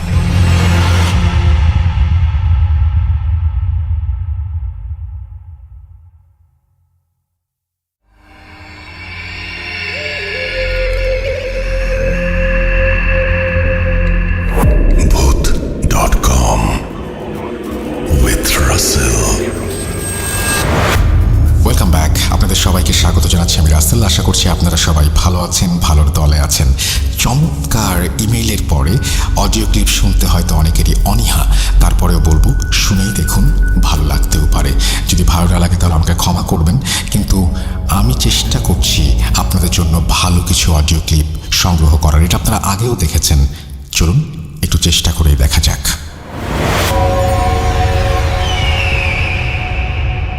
আসসালামু আলাইকুম, আমি মোহাম্মদ জাকির হোসেন বলছি, মিরপুর 12 কালাপানি থেকে। রাসেল ভাই, আমি এর আগে একটা স্টোরি শেয়ার করেছিলাম, জানি না এটা কোনো কারণে হয়তো সিলেক্টেড হয়নি। তো এই কারণে আমি আবার আরেকটা স্টোরি পাঠাচ্ছি। তো এটা মূলত শুরু হয় আমি যখন টাঙ্গাইল কালিহাতি লেখাপড়া করতাম দাখিল মাদ্রাসায়। ওইখানে যখন আমি ক্লাস 8-9-এ মানে 9-10-এ উঠি তখন আমি আলাদা থাকি, মানে ভালো একটা রেজাল্ট আসায়। তো পরীক্ষার সময় আমি ওই যেখানে বাসা নিয়েছিলাম মাদ্রাসার পাশেই, তো ওইখান থেকে আমি দূরে নিই একটু, মানে দূরে বলতে 2-3 কিলোমিটার দূর, এতটুকু দূরে আমি বাসা নেই মানে মাদ্রাসা থেকে। তো যেই বাসায় আমি নেই, তো গ্রামের কিছু কিছু জায়গায় প্রচলিত আছে যে জাগির, মানে লেখাপড়া করবে এক জায়গায় কিন্তু খাওয়া দাওয়া করবে অন্যের বাসায়, এটাকে বলে জাগির। তো আমার কথাবার্তা ব্যবহার এসব দেখে যার বাসা মানে ভাড়া নিতে গেছিলাম, উনি মানে আমায় খুব পছন্দ করেছে এবং আমায় বলেছে যে বাবা তুমি পড়ো, তুমি যেহেতু পড়াশোনা করার জন্য এখানে আসছো সমস্যা নেই, তুমি পড়ো, তোমার ভাড়া দেওয়ার দরকার নেই, তুমি এখানে শুধু থাকবে। কারণ আমার এই রুম এটা পরেই থাকে, টিনের ঘর, মানে চতুর্দিকে মানে পাকা করা, উপরে আর সাইডে হলো টিন। তো বলে যে তুমি এখানে আমার ঘরের মধ্যে এমনিটা ঘর এমনি করা থাকে, তুমি যদি পড়তে চাও তাহলে পড়ো।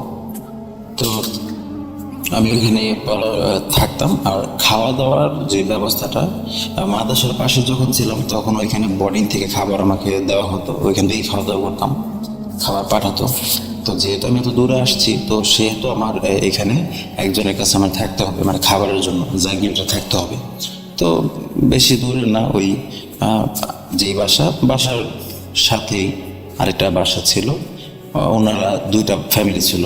তো 2টা ফ্যামিলি থেকে আমাকে ভাগাভাগি করে খাবার দিত, মানে আমাকে বলে দিয়েছিল যে তোমার খাবার নিয়ে কোনো ভাগাভাগি করতে হবে না, আমরা নিজের এই খাবার রেডি করে রাখবো, তুমি এসে নিয়ে যাও, সমস্যা নেই। তো গ্রামে সচরাচর বাসাগুলো কিন্তু একদম সাথে সাথে থাকে, মানে এরকম না যে এখানে একটা বাসা, দূরে একটা বাসা, ওইখানে আরেকটা বাসা, একদম পাশাপাশি। শুধু এই বাসা থেকে ওই বাসায় যাওয়ার জন্য একটা টিনের একটা ব্যারিকেড থাকে, বাস এইটুকু, তাছাড়া কোনো পার্থক্য নেই। তো আমার পরীক্ষা যখন শেষ হয়ে গেছে, মানে আমার এসএসসি পরীক্ষা যখন শেষ, মানে আমি চলে যাব, আজকে আমার পরীক্ষা শেষ হয়ে গেছে। তো যেহেতু আমার লাস্টের দিন আমি সব কিছু ব্যাগ আমার গোছানো ছিল, রাতে আমি গুছিয়ে রেখেছিলাম যে পরীক্ষা দিয়ে আমি ওই দিনই চলে যাব। আমি দুপুরে শেষ হবো, আমি বিকালে বাসে উঠে যাব, তারপরে এখান থেকে মিরপুর 12 নম্বর আসতে আসতে আমার রাতের 11টা 11:30 বাজবে, কোনো সমস্যা হবে না। তো ওই দিন রাতে আবার আমি চলে আসবো এই কারণে, ওই যাদের পাশে আমি খাওয়া দাওয়া করতাম ওনারা আদর করতো আমাকে। তো ওনারা হাঁসের গোস্ত রান্না করে, তা সাদা ভাত আমাকে ভালো মন্দ একটু খাওয়ায় আর কি।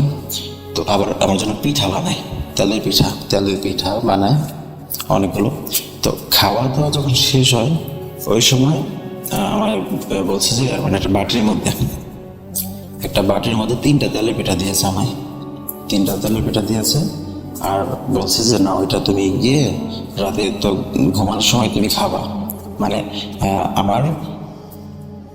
আমাকে বলেছে যে রাতে ঘুমানোর সময় খাবেন। আমি তো রাতের খাবার খেয়ে আমি আসছি আর কি, আমি আগের দিনের কথা বলছি, যেদিন আমার লাস্ট পরীক্ষা শেষ আমি সব কিছু গুছিয়ে ওই রাতে খাবারটা খেয়ে খাচ্ছি আর কি। তো আমি বললাম যে তাহলে এটা ঢেকে দেন। পরে বলছে যে ঢাকার দরকার নেই, বাসা তোমার রুম তো পাশেই, চলে যাও। তা আমি বললাম যে না, আম্মু বলতো যে মুরব্বীরাও বলতো যে তেলের জিনিস নাকি রাতের বেলা এভাবে খেতে হয় না বা খোলাভাবে নিতে হয় না, তাহলে নাকি পেতনি ধরে। মানে আমি হেসে বলছিলাম কথাটা। তো পরে ওনারও হাসলো, বলে আরে সমস্যা নেই, তোমার বাসা তো সাথেই। তো আমি ওইভাবেই পরে বললাম যে ঠিক আছে তাহলে বাদ দেন, বাটিটা রেখে দিলাম। আমি হাতে করে তেলে পিঠা নিয়ে আমি আমার রুমে চলে আসছি। তো আমার বাসা ওনাদের বাসা, এই দুই বাড়ির মাঝখানে একটা টিনের একটা বেড়া ছিল। ওই টিনের বেড়ার মাঝখানে একটা ফাঁকা জায়গা ছিল এই বাসা থেকে ওই বাসায় যাওয়ার জন্য। গ্রামের বাড়িগুলো সচরাচর এরকমই হয়, একজনের বাড়ির উপর দিয়ে রাস্তা থাকে যাওয়ার। তো এরকম।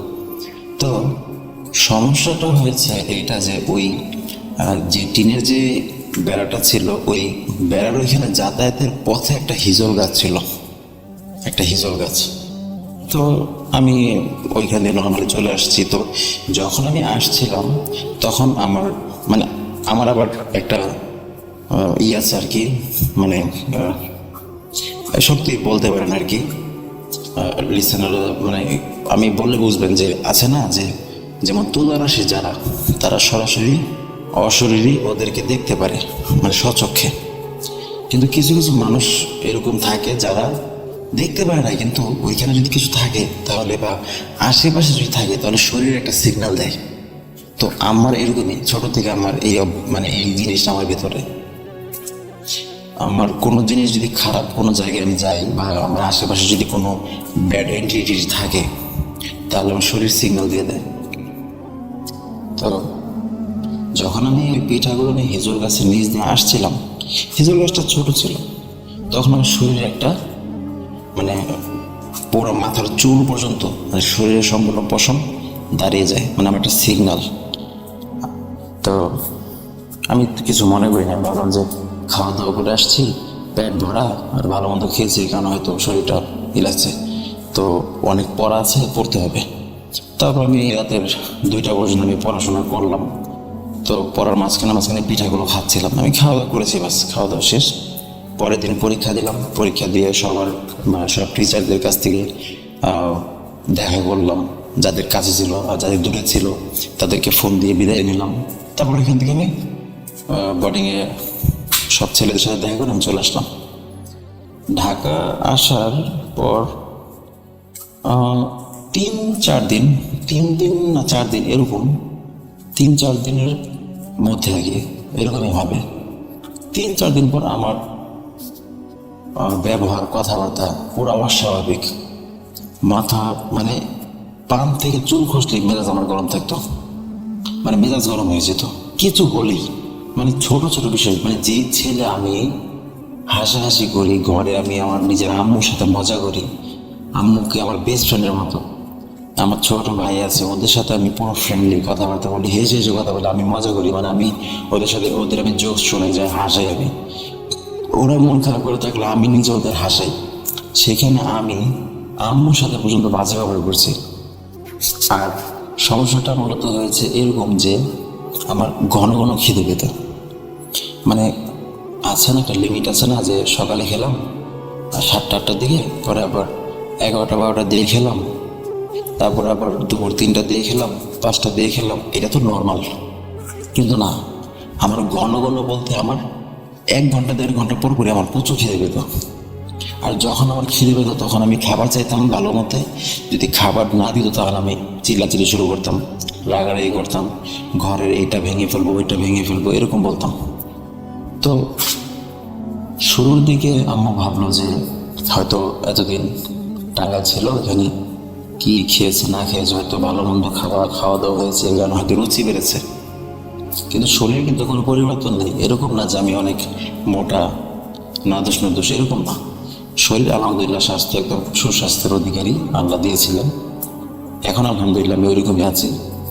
কিন্তু আম্মু ভাবলেন যে হয়তো মুখে হয়তো রুচি হয়েছে, এই কারণে হয়তো বেশি খায়। কিন্তু খাবারের একটা লিমিট থাকে, আছে না, একটা মানুষ, একটা সুস্থ স্বাভাবিক মানুষ কত প্লেট ভাত খেতে পারবে?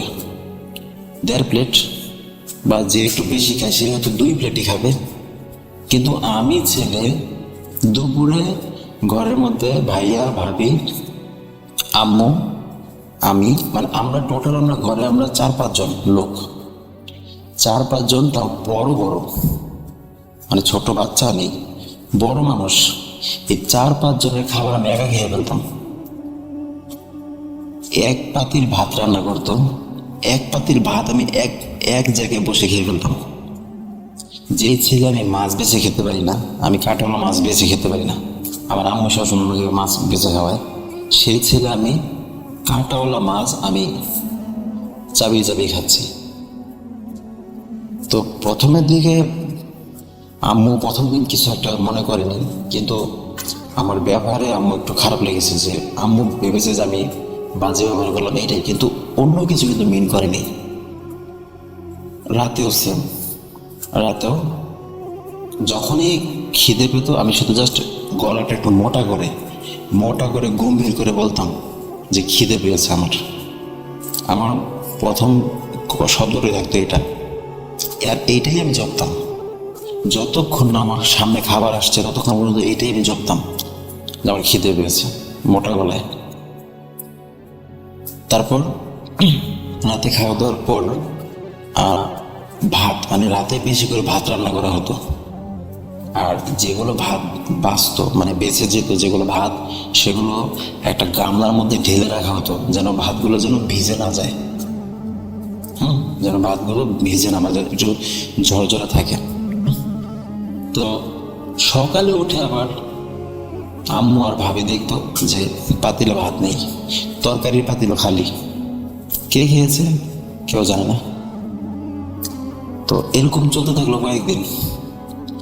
তো ভাবি আবার আম্মুকে একা ডাক দিয়ে মানে বলছে যে ভাইয়ের কোনো সমস্যা হয়েছে মনে হয়, তাই না?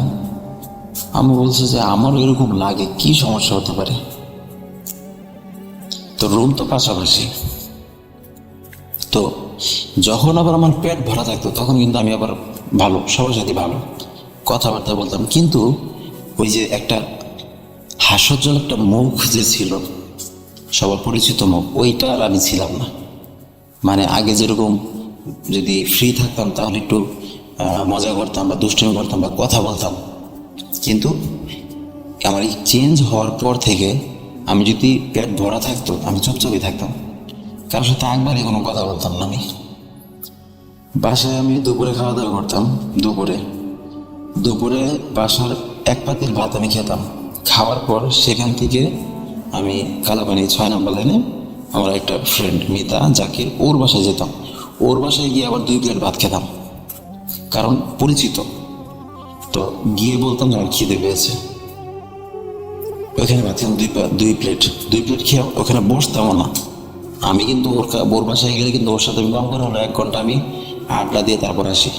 কিন্তু ওই 2-3 দিন ও আমাকে পরে বলেছে, 2-3 দিন আমি ওর কাছে গিয়ে অস্বাভাবিকভাবে, মানে অস্বাভাবিক মানে স্বাভাবিক মানুষ যেভাবে কথা বলে, অ্যাজ এ মানে ফ্রেন্ড যেভাবে আমরা কথা বলি, আমরা ফ্রেন্ডরা তো আমরা একজন একজনের কথা বলার জন্য তো ভাবি না যে ওকে কী কথা বলবো বা কী মনে করবে, এরকম তো ভাবি না, মনে যায় আসে তাই বলি। তো যেই 2-3 দিন আমি ওদের 2 জনের বাসায় আমি গেছি, পরে আমাকে বলেছে ওরা যে আমি নাকি অস্বাভাবিক আচরণ করেছি, মানে আমি যাওয়ার পর বলছি খিদে পেয়েছে ভাত খাবো। তো এটা বলার পর নিজেই নাকি রান্নাঘর থেকে প্লেটের মধ্যে ভাত, একদম মানে ভাত খাইনি এখন পর্যন্ত বাসার কেউ, আমি নাকি মানে পাতিলের অর্ধেক পাতিল ভাত আমি খেয়ে ওকে কিছু না বলে আমি চলে আসছি। তারপর আরেকটা ফ্রেন্ড ছিল আমার, ওর বাসায় গিয়েও আমি সেম। তো আম্মু একদিন বলছে যে ওর সমস্যা আছে, আজকে আমি রাতে দেখবো যে আসলে ভাত কে খায়। তো আম্মু আবার চিল্লাচিল্লি করছে বড় ভাইয়ের উপরে যে তুই কি রাতে ভাত খাস, তোর যদি খিদে পায় তাহলে তুই তো আমায় বলতে পারিস, তাই না? পরে বলছে তুমি কি বলো মা, আমি যদি ভাত খাই তাহলে কি আমি তোমায় বলবো না? আর খাবারের জিনিস, এটা কি মিথ্যা কথা বলবো? তো আমায় যখন বলে যে তুই খেয়েছিস, আমি বলি না আমি জানি না, এইভাবে। তো রাতে আম্মু আমার সাথে ঘুমিয়েছে। তো মানে এটা পরে আমি আম্মুর মুখ থেকে শুনেছি, আম্মু যেভাবে বললো, আম্মু বলছে যে আমার ঘুম তো পাতলা, মানে আম্মু যেভাবে বলছে না, আম্মুর কথাই আমি ওইভাবেই বলছি, বুঝতে সুবিধা হবে। আম্মু বলছে যে আমার ঘুম তো পাতলা, বিছানায় একটু শব্দ হলে আমার ঘুম ভেঙে যায়। তো আমি মনে হলো যে বিছানাটা একটু লড়ে উঠলো, তখন মনে হয় রাতের 2:15 বাজে। তো আমি যখন চোখটা খুললাম দেখি যে তুই, মানে আমার কথা বলছে যে একটা মানুষ নর্মালি বিছানা থেকে বসতে গেলে কীভাবে বসবে, প্রথম আগে কোমরে ভর দিয়ে বা হাত দিয়ে বিছানায় ভর দিয়ে তারপরে বসবে, তাই না? তারপরে দাঁড়াবে। কিন্তু আম্মু বলছে যে আমি দেখলাম যে তুই মানে একদম শোয়া থেকে সরাসরি আমি দাঁড়িয়ে গেছি, একদম শোয়া থেকে সরাসরি দাঁড়িয়ে গেছি, আর একদম নিঃশব্দে, মানে কোনো শব্দ ছাড়া আমি 3 কদমে বিছানার দিকে নিচে এসেছি। 3 কদমে, মানে খাটটা তো উঁচা ছিল অনেক, কিন্তু 3 কদমে আমি নাকি নিচে আসছি। তো ঘরে একটা ডিম লাইট জ্বলছিল। তো আমি দেখলাম যে তুই খাবারের র্যাগের ওইখানে গেলি, কোনো শব্দ ছাড়া, কোনো শব্দ নেই, খাবারের র্যাগের ওইখানে গেলি, ভাতের যে গামলা ছিল সেই গামলাটা নিচে রাখলি, নিচে রাখার পর তরকারির যে পাতিলটা ছিল সেই তরকারির পাতিলটা এনে ওই ভাতের গামলার মধ্যে ঢেলে দিলি সবটা। তারপর 5 আঙ্গুল দিয়ে, মানে হাত দিয়ে আমরা তরকারি রান্না করার সময় যেরকম চামচ দিয়ে যেমন তরকারিটা এইভাবে ঘোটা দিই, লাড়ালাড়ি করি, সেরকমভাবে তুই হাত দিয়ে এইভাবে মানে ওটা মিলাচ্ছিস, মানে তরকারি ঝোল আর ভাত এভাবে মিলাচ্ছিস। তো আমি ওই সময় একটু ভয়ে আমি বললাম, মানে আমি তো দেখে তো পুরো অবাক, দেখি যে তুই পুরো 5 আঙ্গুল এত বড় বড় লোকমা, মানে একটা মানুষের মুখের যে সাইজ এর যে দ্বিগুণ সাইজের এক একটা বড় বড় লোকমা হাত দিয়ে তুলে তুই তোর মানে এমনভাবে খাচ্ছিস যে তোর মুখের মধ্যে তোর 5 আঙ্গুলি ঢুকিয়ে যাচ্ছে, মানে 5টা আঙ্গুলি তোর মুখের মধ্যে ঢুকে যাচ্ছে, এইভাবে তুই খাচ্ছিস। আর চোখগুলো অস্বাভাবিকভাবে বড়, মানে বড় বড় করে খাচ্ছিস। তো আমি তো আমার তো আত্মা শুকিয়ে গেছে। আমি ভয়ে ভয়ে শুধু বললাম যে বাবা তোর কি খিদে পেয়েছে? তুই শুধু মোটা গলায় শুধু এইটুকুই বললি, তাছাড়া কিছু না। তা আমি তো সকালে উঠে বলি কই, আমি তো কিছুই করিনি। মানে সকালে আমাকে বলছে যে তুই আজকে রাতে এই করলি। আমি বললাম কখন? আমি তোমার সাথে তুমি ঘুমালাম, কখন উঠলাম আর কখন খেলাম? আমি তো খাইনি।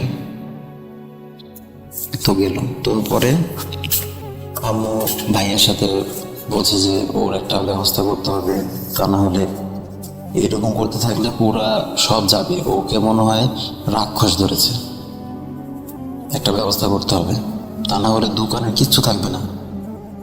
ঘরে চাল কয় কেজি নিয়ে আসবি, বস্তা নিয়ে আসবি, 1 বস্তা চাল খেতে আর 2-3 দিন সময় লাগবে। ওর ভিতরে রাক্ষস আছে, মানে আম্মু গ্রামের মানুষ এভাবেই মানে বলেছে আর কি।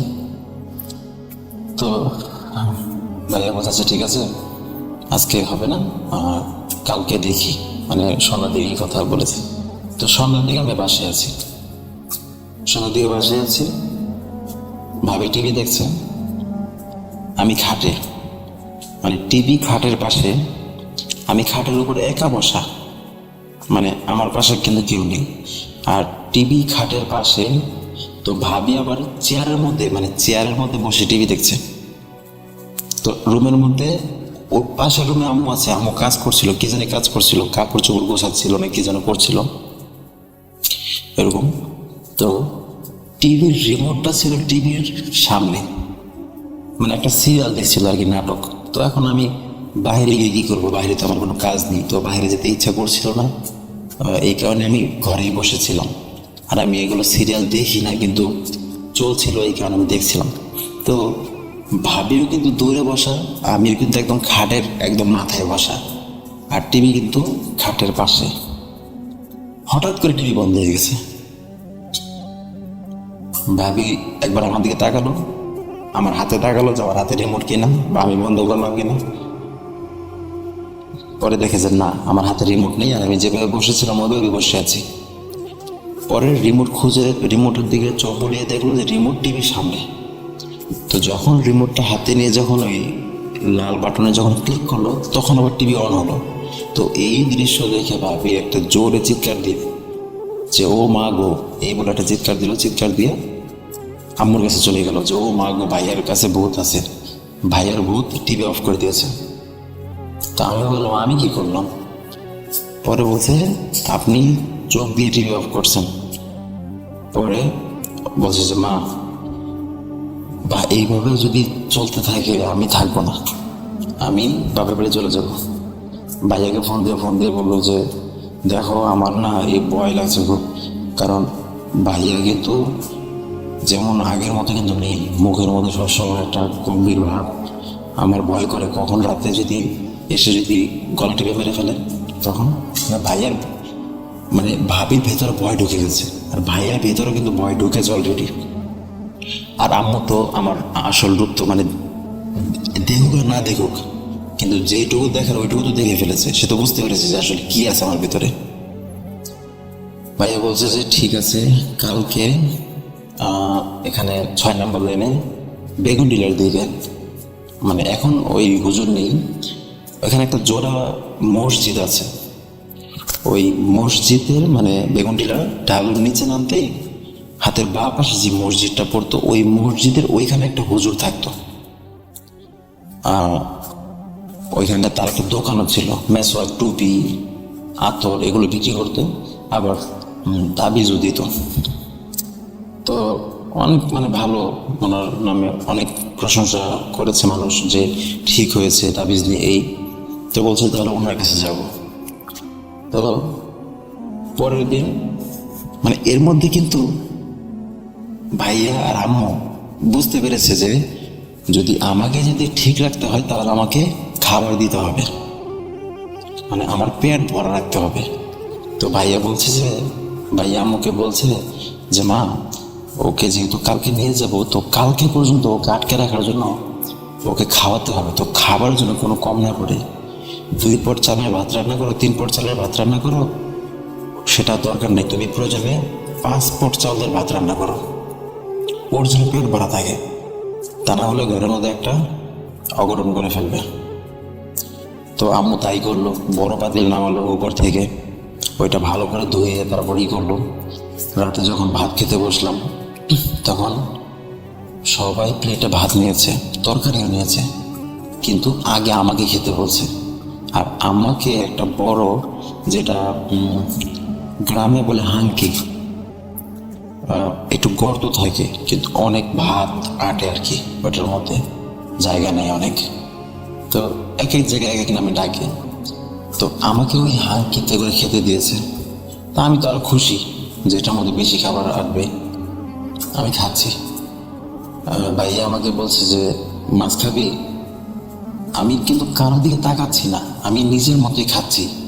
আর ওই যে ওই রকম ভাবেই বড় বড় লোকমা দিয়ে খাচ্ছি, কিন্তু চোখ বড় বড় না, নর্মালি খাচ্ছি, চোখ নর্মাল আছে, কিন্তু আমার লোকমাগুলো অনেক বড় বড় হচ্ছে, খাচ্ছি। ভাইয়ার প্লেটের মাছটা আমায় দিল, ভাবির প্লেটের মাছটা আমায় দিল। খাওয়া যখন শেষ হলো তখন আম্মু বললো যে পেট ভরছে আব্বু?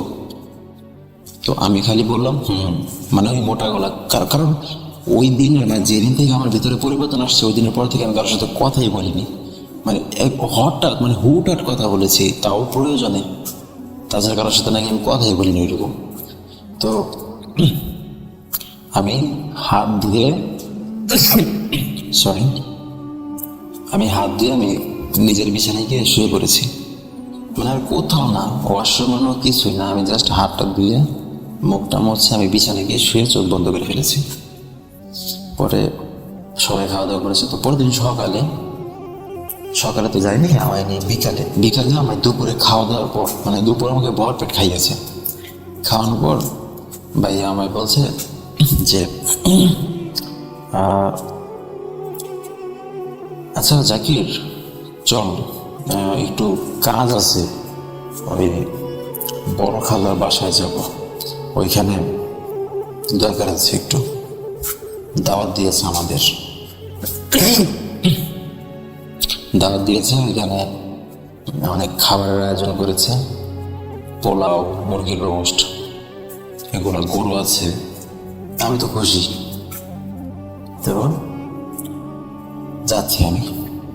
তো খালার বাসা কিন্তু সাগুফতা, মানে এখন বর্তমান নতুন পল্লবী থানার পাশে যে রোডটা গেছে সাগুফতা, কিন্তু আমাকে নিয়ে যাচ্ছে রিক্সায় করে, তাও রিক্সা দিয়ে আমায় নিয়ে যাচ্ছে বেগুন ডিলার দিকে।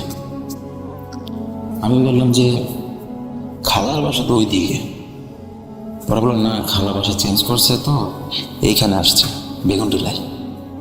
আমি বললাম ও। তো যখন আমি বেগুন ডিলার যে উঁচু জায়গাটা, ওইখানে যখন আমি পা দিলাম, পা দেওয়ার সাথে সাথে একদম সামনে সোজাই তো মসজিদ দুইটা। তো আমি তো এখানে আর যাবো না। তো যখন আমি পেছনে ঘুরে দৌড় দিব, তখন ভাইয়া বুঝতে পেরে আমি জড়িয়ে ধরেছে। জড়িয়ে ধরে আশেপাশের লোকজনকে বলছে একটু ধরেন, ওকে একটু ধরেন, ওই হুজুর কাছে নিয়ে যাবো। আমি তো মানে আমাকে কেউ আটকে রাখতে পারে না, আমার শরীরে এত শক্তি।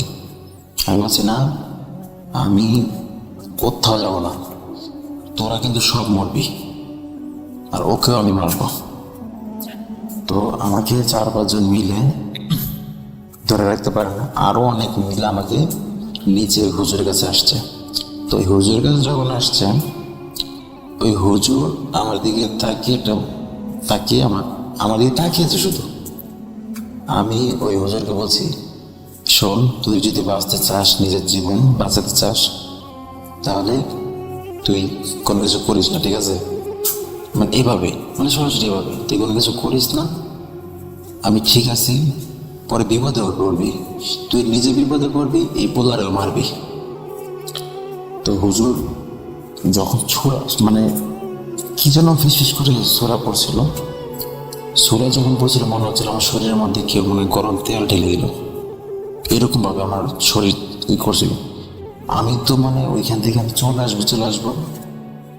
আমি বলছি, দেখ হুজুর, পড়া বন্ধ কর বলছি, পড়া বন্ধ কর। আমার কিন্তু এখন রাগ উঠছে প্রচুর, আমি কিন্তু এখন তোকে খেয়ে ফেলবো। তো তারপরে হুজুর আমার হাতটা ধরে একটা কি যেন একটা সোরা পড়লো, ফিস করে বিড়বিড় করে, পরে আমার কপালে ফু দিল, মাথায় হাত বুলিয়ে দিল। পরে দেখলাম আস্তে আস্তে আমার শরীরটা একটু হালকা হয়েছে। তারপর আমার মাথায় হাত বুলিয়ে দিল, হাতে মালিশ করে দিল, ঘাড়ে মালিশ করে দিল। আর এর মধ্যে উনি ফিস করে কিছু পড়ছিল, দোয়া কালাম পড়ছিল, পরে আমাকে ফু দিয়ে দিল। তখন দেখলাম আমার শরীরটা আসলে খুবই হালকা হয়ে গেছে। তো হুজুর বললো যে, দেখেন, আসলে ওনার সাথে জিন থাকে। তো উনি ওনাদের মাধ্যমে যতটা জানতে পেরেছে, বললো যে, দেখেন, এটা যেখান থেকে লেখাপড়া করেছে টাঙ্গাইল কালিয়াতি, এই কালিয়াতি থেকে এটা আসছে। আর এটা হলো মানে এমন একটা পিচাস যেটা ওইরকম কোনো ক্ষতি করবে না, কিন্তু খাইয়ে মারবে। মানে আছে না যে ও খেতে পারে 1 প্লেট বা 1.5 প্লেট, ওকে 5 প্লেট খাওয়াবে, এরকম খাইয়ে ওকে মারবে। তো ও এরকম একটা পিচাস ওকে ধরেছে আর কি। তবে কপাল ভালো যে পিচাসের মধ্যে কয়েকটা শ্রেণীর পিচাস থাকে, যারা মানুষ খায়, মাছ খায়। তো ওকে এই সমস্ত জিনিস ধরেনি, ওকে জাস্ট নর্মালি খাবার খায়, মানুষ যেমন খাবার খায় ওই খাবারই খায়, এরকম পিচাস ধরেছে। তো এই জন্য আপনারা বেঁচে গেছেন, আর তা না হলে খুবই খারাপ অবস্থা হতো। তো যাই হোক, সমস্যা নেই। আপাতত আমি এখন একটা তাবিজ আপনাকে দিচ্ছি। এই তাবিজটা যেভাবেই হোক ওর হাতে 1 মাস বা 1 মাসের অধিক, কিন্তু 1 মাসের নিচে মানে 30 দিন নিচে চোখে রাখবেন যে তাবিজটা যেন না হারায়, ও যেন না খোলে।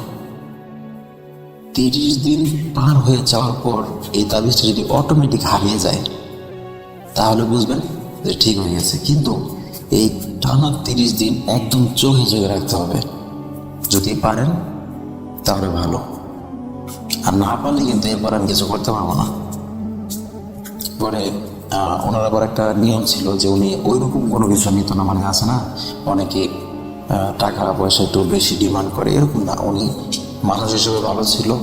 আর উনি 51 টাকা, তারপর 101 টাকা, 501 টাকা, 555 টাকা, এরকম। তো উনি বলছে যে এই তাবিজটার জন্য শুধু আমাকে হাতে হিসেবে 555 টাকা দিতে হবে। তো দিয়ে যখন ওই হাত থেকে আমাকে নিয়ে আসছে, আসার পর নর্মাল রাতে আসলে মেইন রোডের সাথে বাসা, তো সরি। তো যখন আমি ওইখান থেকে আসলাম রাতে, রাতে খেতে বসছি। এখন খাওয়ার সময় তো সবাই আমার দিকে এভাবে তাকিয়ে আছে। তো আমি তো তখন তো একদম ফুল সুস্থ। আমি তখন তো আমি আমার ভিতরেই আমি আছি, আমার ভিতরে অন্য কিছু নেই। তো আমি বললাম যে, তখন আমি বললাম, আমার দিকে এভাবে তাকিয়ে আছো কেন? আমাকে কি জীবনে দেখোনি কোনোদিন? তো পরে বলেছে ঠিক আছে তুই খা খা। তো 1 প্লেট ভাত খেলাম আর 1 চামচের মতো ভাত নিয়েছি। খেয়ে তারপর উঠে আসবো, ওই সময় ভাইয়া বলছে কি রে খাওয়া শেষ? আমি বললাম দেখি আমি কি রাক্ষস নাকি, কতগুলো ভাত খেলাম, 1.5 প্লেট ভাত খেলাম, আর কি খাবো আমি, আর খেতে পারবো না। পরে তো মানে আম্মুর দিকে তাকিয়ে ভাইয়া দেখলাম একটু মুচকি হাসি দিল। তারপর আমি ওইখান থেকে চলে আসছি। আসার পর আমি ঘুমিয়ে গেলাম। সকালে যখন উঠলাম ওই দিনও নর্মাল, ঠিক আছে। 3 দিন যাওয়ার পরে চতুর্থ দিন সকালে উঠে দেখে খাবার নেই, ভাতের পাতিল খালি আর তরকারি পাতিল খালি, কোনো খাবার নেই। তো ভাবি আবার এটা দেখে আম্মুকে জোরে ডাক দিয়েছে যে মা এদিকে আসেন। তো দেখে যে এই অবস্থা। আম্মু তো সাথে সাথে এসে আমার হাতের তাবিজ করছে, দেখে তাবিজ নেই। ভাইয়াকে ফোন দিয়ে বললো যে ওর হাতের তাবিজ নেই। ভাইয়া তো রাগারাগি করলো যে তোমার বললাম যে ওকে নজরে রাখার জন্য, ঘরের মধ্যে তোমরা থাকো। ওরা বলে দেখো কোথাও হয়তো গেছে, কারণ ও তো রাতে তো ভালো ছিল আর সকালে তো ঘুম থেকে ওঠার পরে তো এখনো বাইরে যায়নি। তো খোঁজাখুঁজি করলো কিন্তু পেল না। 12টার দিকে, দুপুর 12টার দিকে ভাবি ঘর ঝাড় দিচ্ছিল। তো ঘর ঝাড় দিতে দিতে ওই যে খাটের নিচে ঝাড় দেওয়ার সময় ওইখানে দেখে তাবিজটা। অথচ ভাইয়া ভাবি যেই রুমে থাকতো, ভাইয়া ভাবির খাটের নিচে কিন্তু তাবিজটা ছিল। অথচ আমার রুমে তো আলাদা। ওই সময় তো ভাবি আম্মুকে জোরে করে ডাক দিয়ে বললো যে মা দেখেন এই তাবিজটা এখানে কিভাবে আসলো। পরে বললো সেটা তো বুঝতে পারছি না। তারপর বললো যাই হোক এই তাবিজটা আমার হাতে এখনই পড়াতে হবে। তো আমার হাতে আবার তাবিজটা পরিয়ে দিল। তো নর্মাল সবসময় চোখে চোখে রাখতো, এমনকি বাসা থেকে বের পর্যন্ত হতে দিত না, বলতো যে তোর যা লাগবে দিব, সমস্যা নেই। আমি আবার স্মোক করতাম, আমাকে বাসায় সিগারেট পর্যন্ত কিনে দিত যে নে তুই এখানেই সিগারেট খা, তাও তুই বাইরে যাস না। সব ফ্যাসিলিটি ওই 1টা মাস। তো 1 মাস পর সব নর্মাল। 1 মাস পরে হুট করে তাবিজ নেই। কোথায় গেল জানে না। তো যেহেতু হুজুর বলেছিল যে 1 মাস পর্যন্ত চোখে চোখে রাখবেন, 1 মাস পর যদি এটা অটোমেটিক নিচ থেকে গায়েব হয়ে যায় তাহলে বুঝবেন বিপদ কেটে গেছে। আর যদি গায়েব না হয়, এমনি হারিয়ে যায়, তাহলে প্রবলেম হবে। তবে আমি এইটাই আপনাদের বলবো যে ওকে 1টা মাস ঘরের মধ্যে রাখেন, ওর যা লাগুক না কেন এনে দেন, ওকে বের হতে দেন না।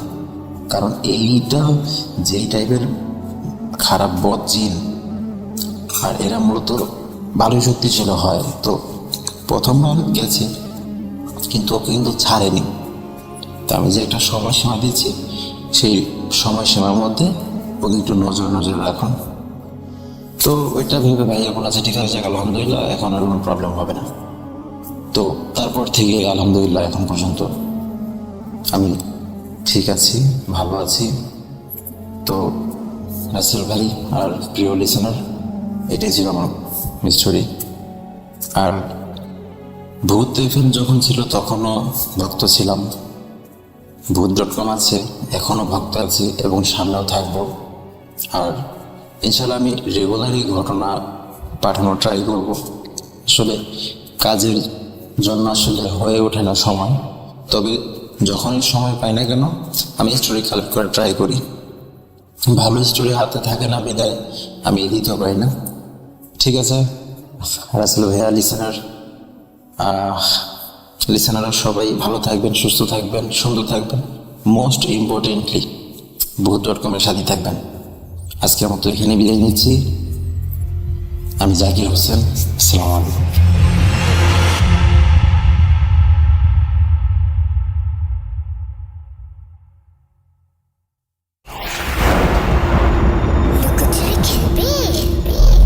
লুকোচুরি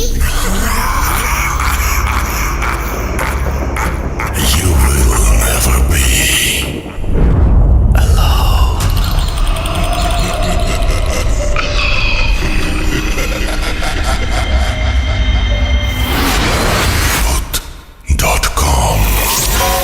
The fear returns with Russell. Welcome back. আপনাদের সবাইকে স্বাগত জানাচ্ছি আমি রাসেল। আশা করছি আপনারা সবাই ভালো আছেন, ভালোর দলে আছেন। রাত বাড়ছে, আমরা কোনো কথা না বাড়িয়ে সরাসরি চলে যাব আমাদের দ্বিতীয় ঘটনায়, অর্থাৎ দ্বিতীয় অডিও ক্লিপে। চলুন শুরু করা যাক। আসসালামু আলাইকুম ও রহমতুল্লাহি ওয়া বারাকাতুহু। আশা করি রাসেল ভাই আপনি ভালো আছেন এবং ভূত.com-এর সকল শ্রোতারা অনেক ভালো আছে। আমি রফিকুল ইসলাম, মানিকগঞ্জ জেলার সাটুরিয়া থানা থেকে কোন একটা গ্রাম থেকে বলছি। তো বর্তমানে আমি দেশের বাইরে আছি। বর্তমানে এখন আমি ইরাকের বাগদাদ শহরের পার্শ্ববর্তী কোনো জেলায় অবস্থান করছি। সেখান থেকে আপনাকে ঘটনাটা শেয়ার করতে চলেছি। আজকে যে ঘটনাটা শেয়ার করব ইনশাআল্লাহ সেটা হচ্ছে আমার মায়ের সাথে ঘটে যাওয়া একটি ঘটনা। আর আমার পরিবারের সাথে পরিবারের সাথে ঘটে যাওয়া একটি ঘটনা। এই ঘটনার কিছুটা অংশে আমি উপস্থিত ছিলাম। ঘটনার শুরুতে কিছু কথা বা কিছু না বললে হয়তো অনেকের বুঝতে সমস্যা হতে পারে, তার জন্য কিছু বর্ণনা দিয়ে নিই। আমরা জানি বাংলাদেশের বিভিন্ন অঞ্চলে বিভিন্ন ধরনের পীর রয়েছে, যারা সাধারণ মানুষদের মুরিদ করে থাকেন। আপনিও হয়তো জেনে থাকবেন বাংলাদেশের বিভিন্ন অঞ্চলে বিভিন্ন ধরনের পীর রয়েছে। তো আমার বাবা মাও তেমনই একজন পীরের মুরিদ হয়েছিলেন। সেই পীরের অবস্থান ছিল আমাদের সাটুরিয়া থানাতেই। আমাদের সাটুরিয়া থানাতে যারা আছেন তারা অনেকেই হয়তো চিনে থাকবেন। বনমালীপুর শামসুল পীর নামে একজন পীর ছিলেন বললাম এই কারণে, কারণ গত 3 থেকে 4 বছর আগে উনি পরলোক গমন করেছেন। তারপরে অনেকে চিনে থাকবেন যদি সাটুরিয়া থানার অন্তর্গত কেউ শুনে থাকেন। আর হচ্ছে গ্রামটা শুদ্ধ ভাষায় বনমালীপুর বলে, অনেকে গ্রাম্য ভাষায় বয়নালপুর বলে থাকেন। সেটা বয়নালপুর নামেই পরিচিত লাভ করেছে বেশি। তো আমার মা বাবা যথারীত সেখানেই মুরিদ হয়েছিলেন।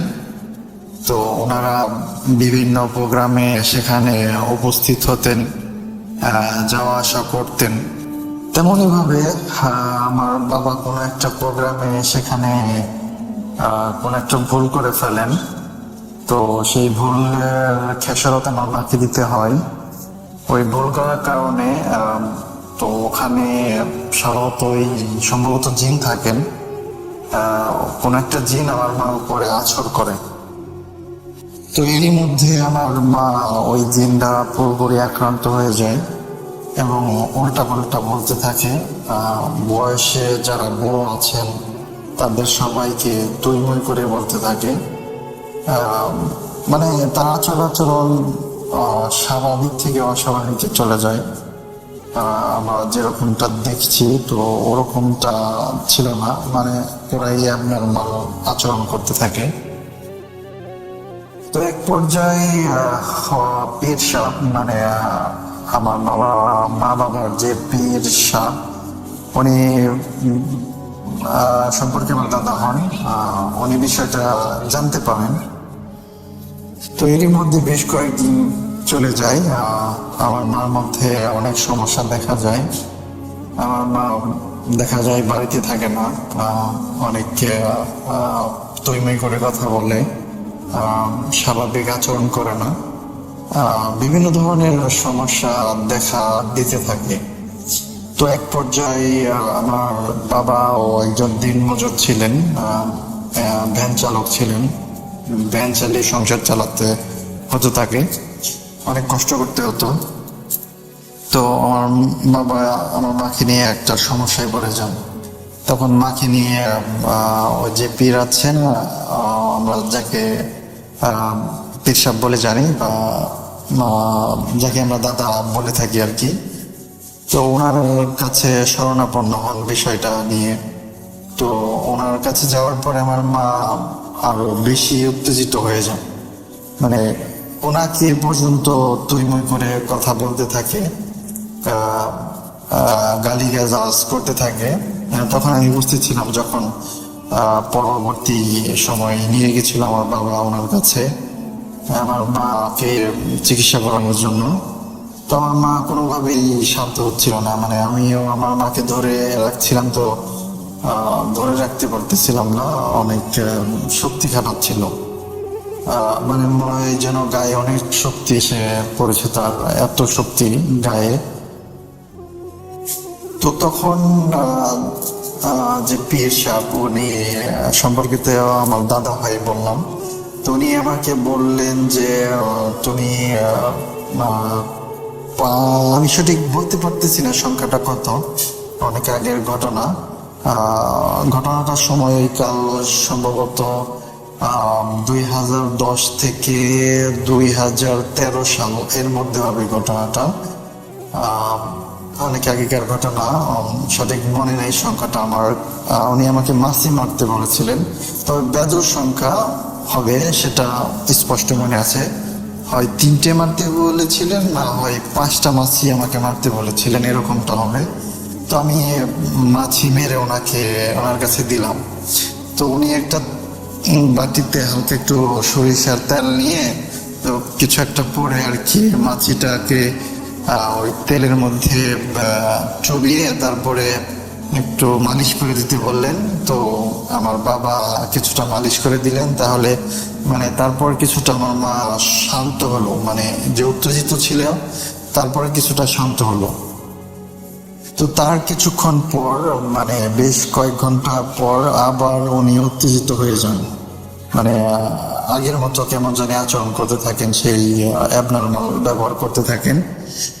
তো তারপরে উনি এক সময় ওনার কাছ থেকে ছটফট করে চলে এসে ওনার বাড়ি থেকে প্রায় হালকা একটু দূরে, মানে হেঁটে যেতে প্রায় 1 মিনিট থেকে 2 মিনিট সময় লাগবে,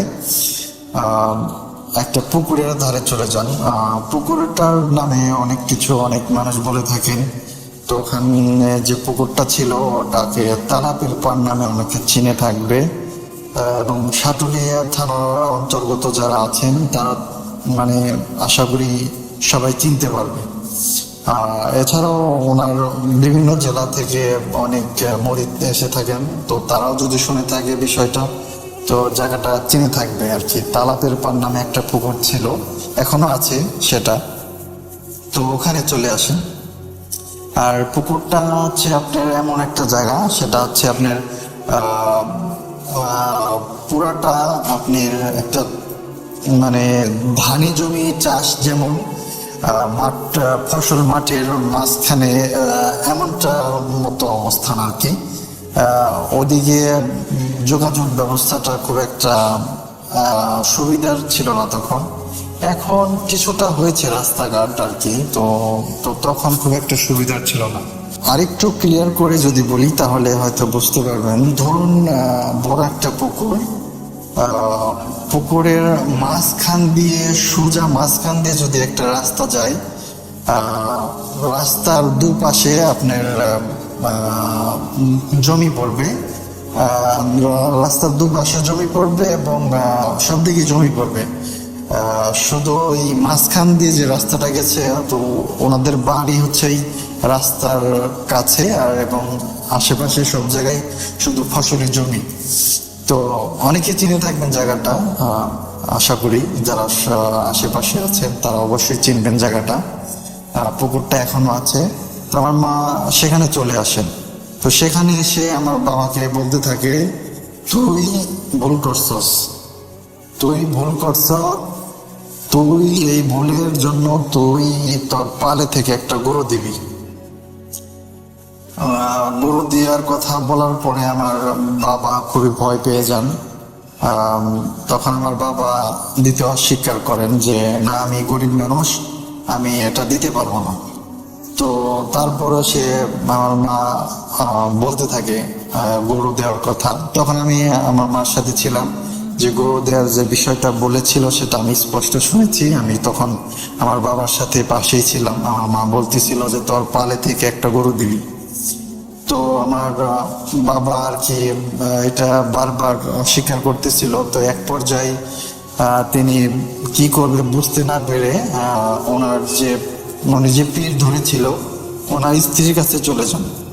স্ত্রীর কাছে চলে যাওয়ার পরে তিনি আমার বাবা ওনাকে বিষয়টা জানান, বলেন যে আমার স্ত্রী তো এরকম গরু দাবি করতেছে, বলতেছে যে তোর পালে থেকে একটা গরু দিবি।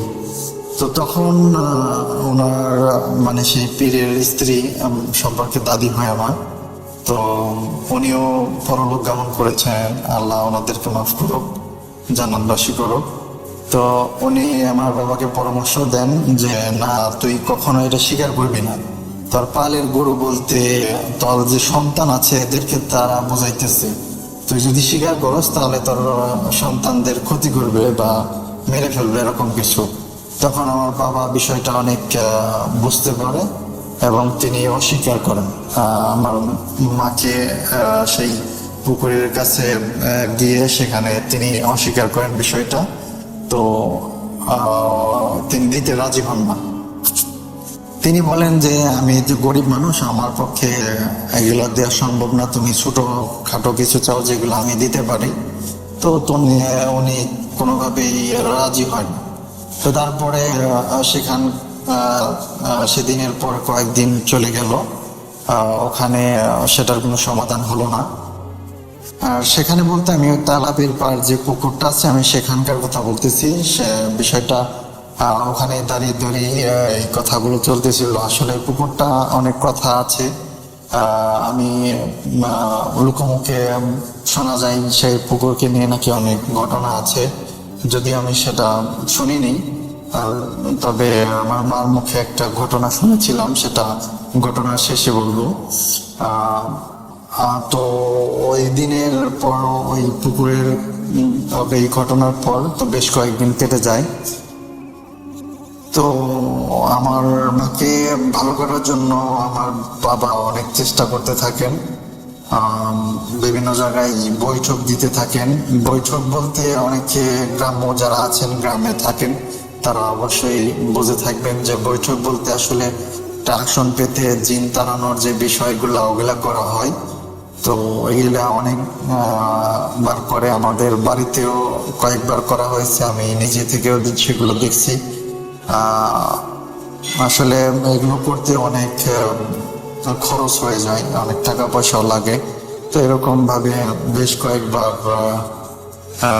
কয়েকবার এরকম বৈঠক দেওয়া হয়। তো আমার বাবার আর্থিক অবস্থাও খুব একটা তেমন ভালো ছিল না। আসলে আমরা 5টা ভাই ছিলাম, এখনো আছি। আল্লাহ আমাদেরকে হায়াতে রাখছেন, দোয়া করবেন আল্লাহ যেন আমাদের ভালো রাখেন। তো এরকম ভাবে অনেক বৈঠক দেওয়ার পর তো আসলে আস্তে আস্তে আমার মা সুস্থ হতে থাকেন। তো আল্লাহ রহমতে এখন আমার মা পরিপূর্ণ সুস্থ হয়ে গেছেন। তো বৈঠকের বিষয়টা হচ্ছে, যখন আমার মা আস্তে আস্তে সুস্থ হয়ে যান, সর্বশেষ কোথায় যেন বৈঠকটা দেওয়া হয়েছিল। আসলে বেশ কয়েক জায়গায় এরকম বৈঠক দেওয়া হয়েছিল যেখানে আমি উপস্থিত ছিলাম না। তো 2বার আমার বাসায় দেওয়া হয়েছিল, সেখানে আসলে এটা সমাধান হয়নি। তো তার পরবর্তীতে আমার খালার বাসায় একবার দেওয়ার পরিকল্পনা হয়েছিল, সেখানে সবকিছুর আয়োজন করা হয়েছিল, কিন্তু সেখানেও সেটা করা হয়নি। সেখানে আমি উপস্থিত ছিলাম, তো সেখানে সেটা করা হয়নি। তার পরবর্তীতে অন্য একটা জায়গায় গিয়ে সেখানে একটা বৈঠক দেওয়া হয়েছিল।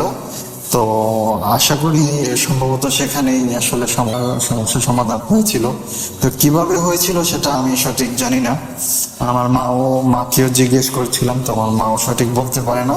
আমার মা সঠিক শুধু এটুকুই বলল আমাকে যে আসলে তখন আমার হিতাহিত জ্ঞান থাকে না, আমি কি করেছি বা কাকে কি বলেছি সেটা মানে সে নিজে থেকে পরে কিছুই মনে করতে পারে না। তো এই ছিল রাসেল ভাই একটা আমার মার সাথে ঘটে যাওয়া একটা সত্য ঘটনা। তো আসলে আপনি যদি এর সত্যতা যাচাই করতে চান, আমার মা আল্লাহ রহমতে এখনো জীবিত আছেন। আমি আমার মার সাথে আপনাকে যোগাযোগ করে দিতে পারবো এবং সরাসরি কথা বলিয়ে দিতে পারবো। আমার বাবা আসলে বর্তমান নাই পৃথিবীতে। উনি 2017-তে পরলোক গমন করেছেন। আমার বাবার জন্য সবাই দোয়া করবেন। তো রাসেল ভাই এই ছিল আমার ঘটনা। আর যে বলেছিলাম যে ঘটনা শেষে একটা কথা বা একটা ঘটনা বলবো পুকুরকে কেন্দ্রিক করে, সেই ঘটনাটা হচ্ছে আমাদের গ্রামেই, আমি তার নামটা উল্লেখ করতে চাচ্ছি না, বললে অনেকেই চিনবে, সে এখনো জীবিত আছে। ওই পুকুরকে চ্যালেঞ্জ করে উনি একটা কাজ করেছিলেন। কাজটা হচ্ছে এমন যে উনি আসলে পুকুরে যে অলৌকিক কিছু বিষয় আছে সেটা বিশ্বাস করতেন না। তো উনি বলেছিলেন যে আসলে খারাপ একটা ভাষায় তিনি বলেছিলেন যে আমার ওইটা হবে, আমি এটা করে দেখাবো। তো আসলে উনি ওই পুকুরে নাকি উনি পেশরাব করেছিলেন। তার পরবর্তীতে ওনার অনেক সমস্যা হয়েছিল। উনি নাকি অসুস্থ হয়ে পড়েছিলেন। অনেক শারীরিক সমস্যা হয়েছিল। তো অনেক চিকিৎসা করানোর পরে সেখানে নাকি ওই পুকুরে নাকি অনেক কিছু করার পরে, অনেক কিছু বলতে ওই পুকুরে হয়তো জানার পরে আর কি কিছু যে নিয়ম কানুন ছিল সেগুলো দেওয়ার পরে নাকি উনি সুস্থ হয়ে গেছেন। তো উনি এখনো জীবিত আছে। আমি চাইলে আপনাদের কোনো যদি প্রতিনিধি সেখানে আমাদের গ্রামে আসে, আমি ওনার সাথে যোগাযোগ করে দিতে পারবো।